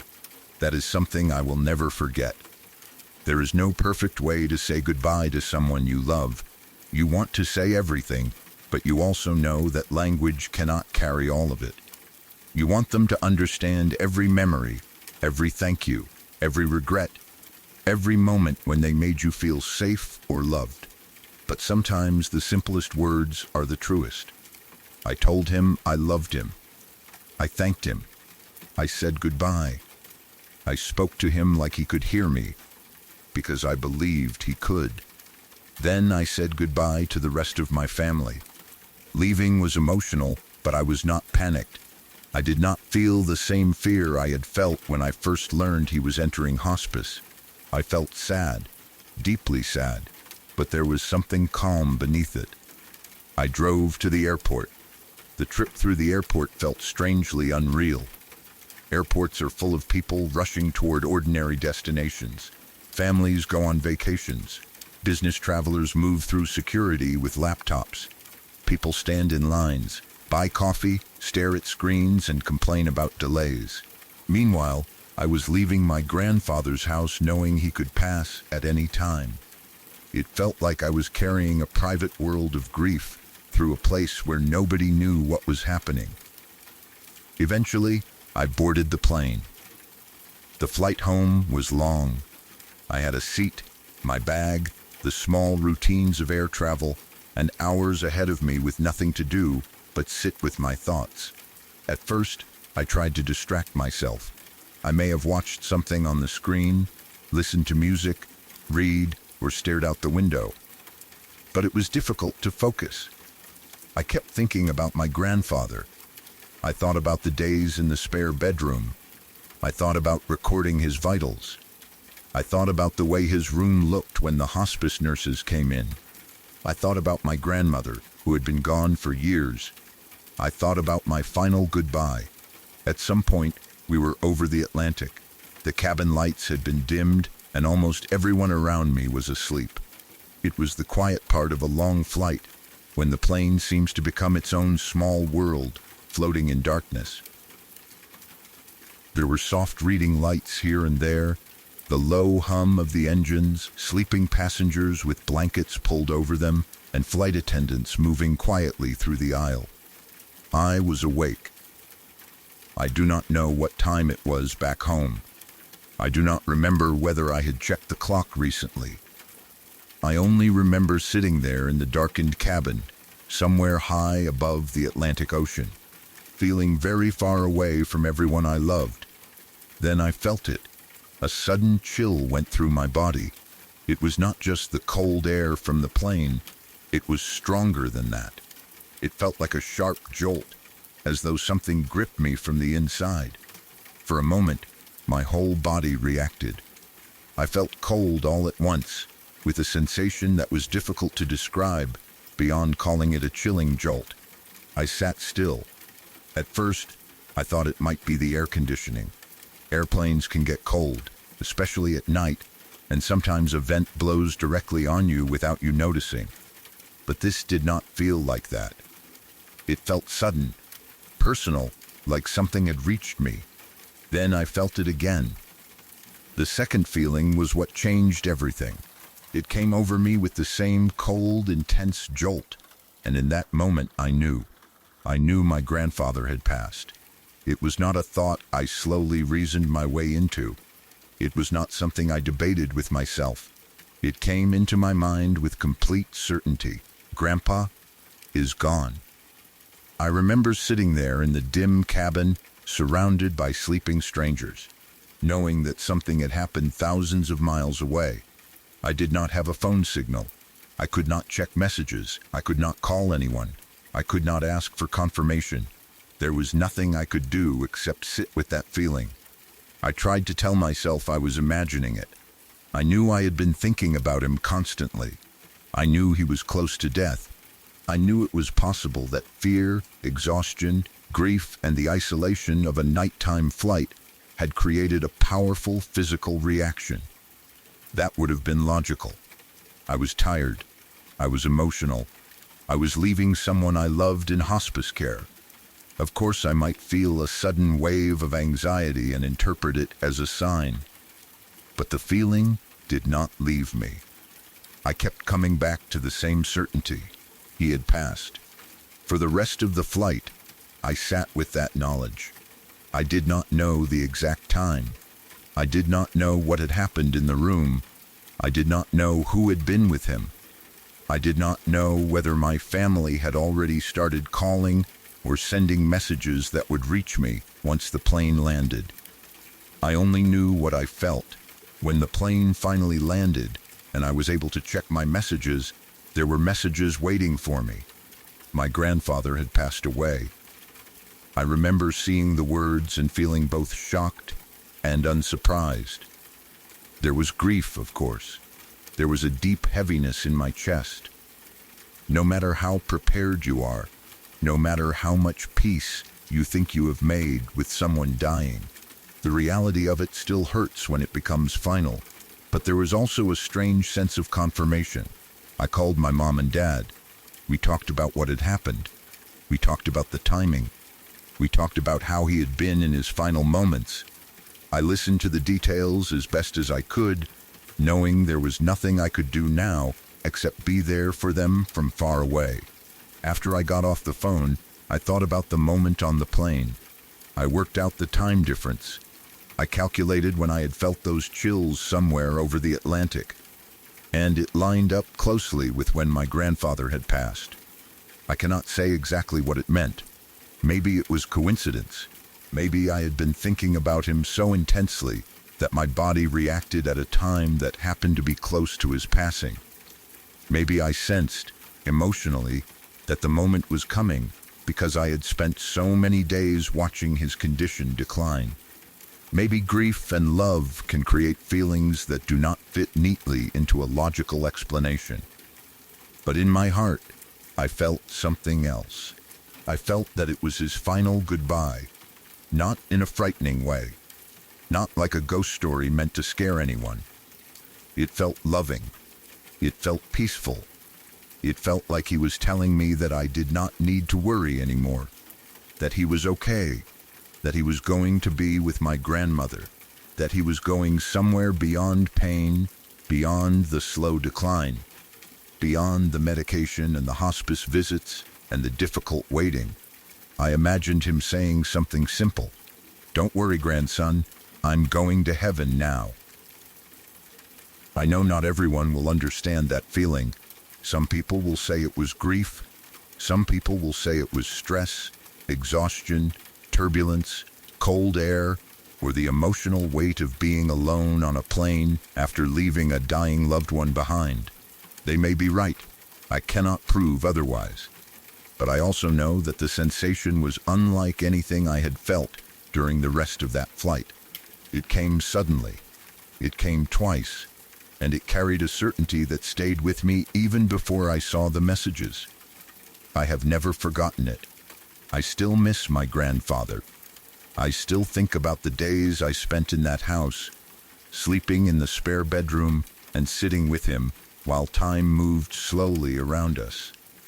I still remember writing down his weight and blood pressure, watching the numbers fall while trying to stay present with the person behind those numbers. I still remember the quiet peace that came to me before I left. At first, I worried that leaving meant I had done something wrong. I worried that I should have stayed until the end. I worried that I should have attended the funeral, that I should have been physically there when everything happened. But over time, I came to believe that I had been where I needed to be.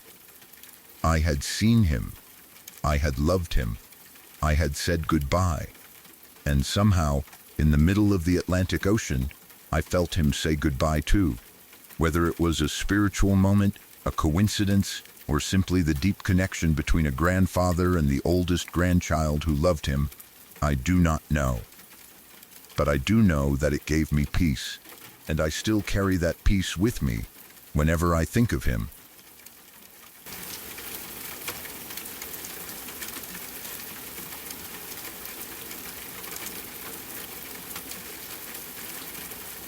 When I was around 18 to 20 years old, I went through a period where strange things happened almost every night when I tried to sleep. It got so bad that I started being afraid to fall asleep. That sounds strange when I say it now, because sleep is supposed to be the thing you look forward to when you are exhausted. You are supposed to lie down, close your eyes, and let the day end. But during that time in my life, going to bed felt like taking a risk. I never knew what was waiting for me once I drifted off. Sometimes I would wake up and feel like something was wrong with my room. Sometimes I felt like I was awake, but could not fully move. Sometimes I would hear things, see things, or feel a pressure that made it seem like I was not alone. I did not have the right words for it at the time. I did not know if it was sleep paralysis, vivid dreaming, stress, exhaustion, or something else. I only knew that it felt real while it was happening. It felt so real that even after I woke up properly, I would lie there for a long time, scared to move or turn on a light. The worst part was that it happened often enough that I started expecting it. I would lie in bed thinking, please do not let it happen tonight. Then I would wake up at some point in the night, and it would start all over again. One night in particular has stayed with me more than the others. I remember waking up suddenly. At first, I thought I was fully awake. I opened my eyes and looked around my room. Everything looked normal enough. I could see the shape of the walls, the furniture, the door, and the darkness around me. It was not completely black in the room. There was enough light coming in from somewhere outside that I could make out where things were. But something felt wrong immediately. I had peed myself badly. That was the first thing I noticed. I remember feeling embarrassed and confused, but I was not thinking clearly enough to fully understand why it had happened. My brain was slow, foggy, and disconnected. I had that strange feeling where you are technically awake, but your thoughts do not move the way they normally do. I blinked a few times. I tried to focus my eyes. I looked around and reminded myself where I was. Okay, there is the door. Okay, there is the wall. Okay, I am in my room. I remember feeling relieved when I saw the door because it made me feel grounded. It was familiar. I knew exactly where it was. The light switch was beside it, and I thought that if I could just get up and turn on the light, everything would feel normal again. So I got out of bed, or at least I thought I did. I stood up. I walked across the room. I could feel my feet touching the floor. I could see the shape of the room around me. I moved toward the door, looking at the light switch next to it. I remember thinking that I just needed to turn it on. That was all. Just turn on the light. The switch was right there. I reached for it, but I could not touch it. My hand would not reach it. At first, I thought I was just missing it because the room was dark. Maybe my hand was too far to one side. Maybe I had the wrong angle. Maybe I was still sleepy and not judging the distance properly. So I tried again. I reached toward the switch. Still nothing. My hand stopped short, like there was something between me and the wall. Not a solid object that I could see, but some kind of barrier. It was like my arm could move only so far before it would not go any farther. I tried a third time. I became more confused. The switch was right in front of me. I could see it. I knew where it was. But I could not make contact with it. That was when I started to look around more carefully. Something about the room felt off. The door was there, but it did not feel as close as it should have been. The light switch was there, but I could not reach it. My body felt strange. The air felt heavy. I had the sensation that I was moving, but something was not matching. Then I looked toward the bed, and I saw myself lying there. My body was still in bed, sleeping. For a second, my mind could not accept it. I was standing near the door. I could see the room. I could feel myself trying to move. I was reaching for the switch, but there I was in the bed. My body was lying under the covers, completely still. That was the moment I realized I was not actually out of bed. I do not know how to describe the feeling that came over me. It was terror, but it was also confusion. It was like realizing you are trapped inside a dream while still believing you are awake. I had never experienced anything like it before. One moment, I was sure I had gotten up. The next moment, I was looking at my own sleeping body from across the room. I tried to move back toward it. I tried to wake myself up. That was when I felt the weight. It came over me all at once. My whole body felt heavy, like I had been dropped into deep water. It was not just tiredness. It felt like something was pressing down on me from every direction. I could not move normally anymore. I could not reach the switch. I could not get back to the bed.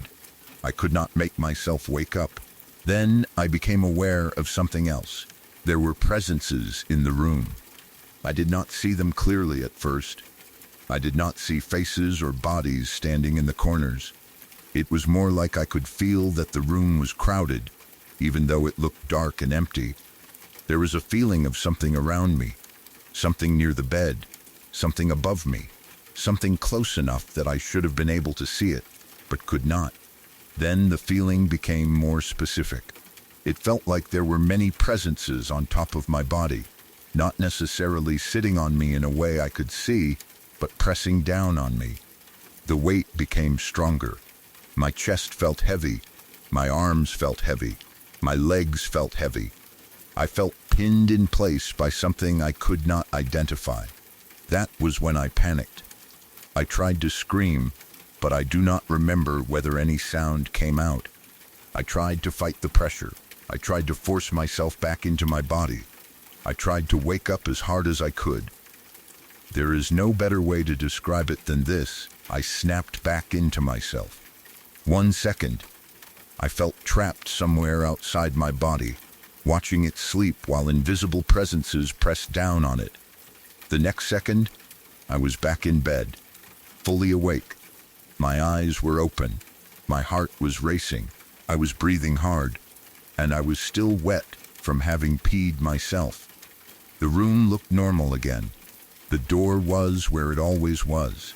The light switch was next to it. The furniture was ordinary. There was no one standing near the bed. There were no visible figures in the corners. But I could not move. Not because I was still trapped exactly, but because I was terrified. I lay there breathing heavily, trying to tell myself it was over. I told myself I was awake now. I told myself that whatever I had experienced was a dream. I told myself that the room was empty. But my body did not believe me. I was too scared to stand up. I knew I needed to get up and go to the bathroom. I knew I needed to clean myself up. I knew the situation was uncomfortable and embarrassing, but I could not make myself leave the bed right away. I sat there for what felt like forever. Every time I thought about moving, I imagined feeling that weight again. Every time I looked toward the door, I remembered standing there and being unable to touch the light switch. Every time I closed my eyes, I felt like I might fall right back into the same place. It took me about an hour before I could finally stand up and go pee properly. I remember moving through the room carefully, almost expecting something to happen again. I turned on the light. I checked the corners.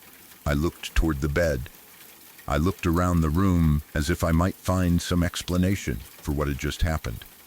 Of course, there was nothing. There never was. That was what made it so hard. If I had found something obvious, like a window open, a strange noise, or some object that had caused me to dream, I could have calmed down. But the room was exactly the same as it had been before I went to sleep. After that night, I became even more afraid of going to bed. I started leaving lights on sometimes. I would stay awake until I was so exhausted that I had no choice but to sleep. I would try to distract myself with television, music, my phone, anything that kept me from lying in the dark with my thoughts. But eventually, sleep always came, and sometimes, when it did, I would wake up in that strange state again. Not every time was as intense as the night I saw my body in bed, but the feeling was familiar, the heaviness, the inability to move properly, the sense that something was in the room, the fear that I was not fully awake, even though I could see my surroundings. It made me question myself. I wondered if I was losing my mind. I wondered if something was wrong with my body. I wondered if I was being attacked by something I could not see. I wondered if I was dreaming too vividly. At the time, I did not know enough about sleep to understand that the mind can create terrifying experiences when it is stuck somewhere between sleeping and waking. I did not know that people can see rooms around them, feel pressure on their bodies, sense presences, and be unable to move during episodes like that. All I knew was that it felt real. Then, during the same general period in my life, something happened that was completely different. This experience was not frightening in the same way. It was strange, but it was quiet. One morning, I woke up, and it was daylight. The room was lit by the soft brightness that comes in after the sun has risen. It was not harsh or dramatic. It was just daytime light coming through the window, making everything look ordinary. I opened my eyes, and I saw my father sitting on the couch in my room. He was sitting cross-legged. He was just there, as though he had come in quietly and decided to wait. The couch was against one side of the room. I had seen it every day. It was just another piece of furniture, usually covered with clothes, blankets, books, or whatever else ended up in a young person's room. But that morning, someone was sitting on it. My father. He had died when I was 7 years old. He had divorced my mother when I was around 2 or 3. Because of that, I did not have many strong memories of him as a constant presence in my life. He had been part of my early childhood, but not in the way that some people have a father who is there every day, every year, through every stage of growing up. I did not grow up missing him in an obvious way. That may sound cold, but it is the truth. I was so young when he left and so young when he died that I did not have a long, clear relationship with him to mourn the way an older child might. I knew who he was. I knew he was my father. I knew he had died, but he was more like a distant part of my history than someone I thought about all the time. So seeing him there was strange, but I was not scared. That is the part I still do not fully understand. After all the nights of waking up terrified, feeling presences, feeling trapped, and being unable to move, you would think seeing a dead person in your room would have sent me into panic, but it did not. He looked calm. He looked ordinary. He was sitting cross-legged on the couch, and there was nothing threatening about him. He was not staring at me in a frightening way. He was not pale, transparent, injured, or distorted. He did not look like a horror movie version of a dead person. He looked like my father. I remember lying in bed and looking at him. For a moment, I did not know what to say. Then I started asking him questions. I asked about things I had wondered about, even though I had not spent much of my life thinking about them before. I asked about why he made the choices he made. I asked about my mother. I asked about the divorce. I asked about why he had not been around more. The questions came out naturally. I did not plan them. It was like seeing him opened a door in my mind that I had kept closed without realizing it. He answered, but only vaguely. I cannot remember every question or every response. The answers were not clear, detailed explanations that solved everything. It was more like he responded in short pieces, in a way that felt emotional rather than factual. He seemed to understand what I was asking, but he did not give me complete answers. Maybe he said things that sounded like regret. Maybe he said things that sounded like he had been lost himself. Maybe he gave me the kind of vague response that dreams give you, where you feel like something important was said but cannot repeat the exact words when you wake up. I do not know. I only remember the feeling. It was not fear. It was sadness, curiosity, and something close to peace. For the first time in my life, I started thinking about him differently. Before that, he had mostly been a fact from my childhood. My father had divorced my mother when I was very young. He died when I was 7. That was the story. It was something I knew, but it was not something I carried with me every day. After that dream, or whatever it was, I began thinking about him as a person. I thought about why he may have made the choices he made. I thought about what kind of life he had lived. I thought about what it must have been like for him to be separated from me. I thought about whether he wanted to be closer, but did not know how. I thought about whether he had regrets. I thought about whether I had ever truly given myself permission to feel anything about him. It was strange, because I had never felt like I missed him before. I had never felt a strong image of him in my mind. I had never spent much time wishing I could talk to him. But after that morning, I did. I started wondering what he had been like beyond the fragments I knew.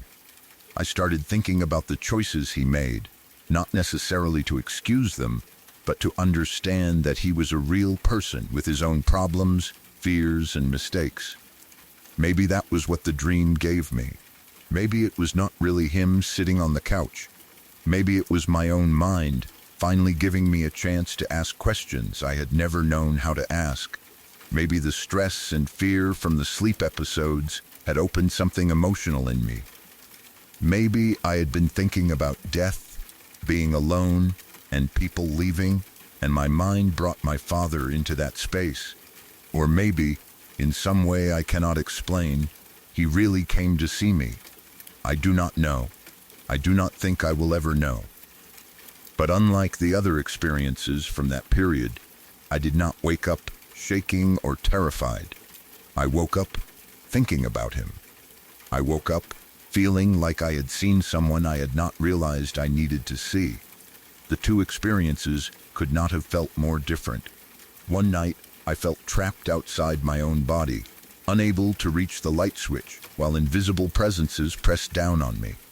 Another morning, I woke up in daylight and saw my dead father sitting peacefully on a couch, answering questions I had carried somewhere deep inside without realizing it. One made me afraid to sleep. The other made me think about the past.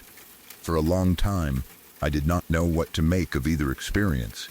The first one made me fear that something was wrong with me, or that something was in my room. The second one made me wonder whether death was more complicated than I had ever thought. I still cannot say whether it was all dreams. It could have been. The first experience had all the signs of a strange sleep state. I was trapped, heavy, unable to move, aware of my room, but not fully awake. It may have been my brain creating a terrifying version of my surroundings while my body was still asleep. The second experience could have been a vivid dream too. Maybe I needed closure without knowing I needed it. Maybe my mind used my father's image to help me begin thinking about him. Maybe the vague answers were not answers from him at all, but thoughts I already had inside myself. But the feeling of both moments stayed with me. The fear stayed with me. The questions stayed with me. And even though I never became certain of what happened, I learned something important from it. Sometimes the mind can take you somewhere terrifying. Sometimes it can show you something you were not ready to understand. And sometimes the person you thought you did not miss can appear in a dream and make you realize you still have questions after all.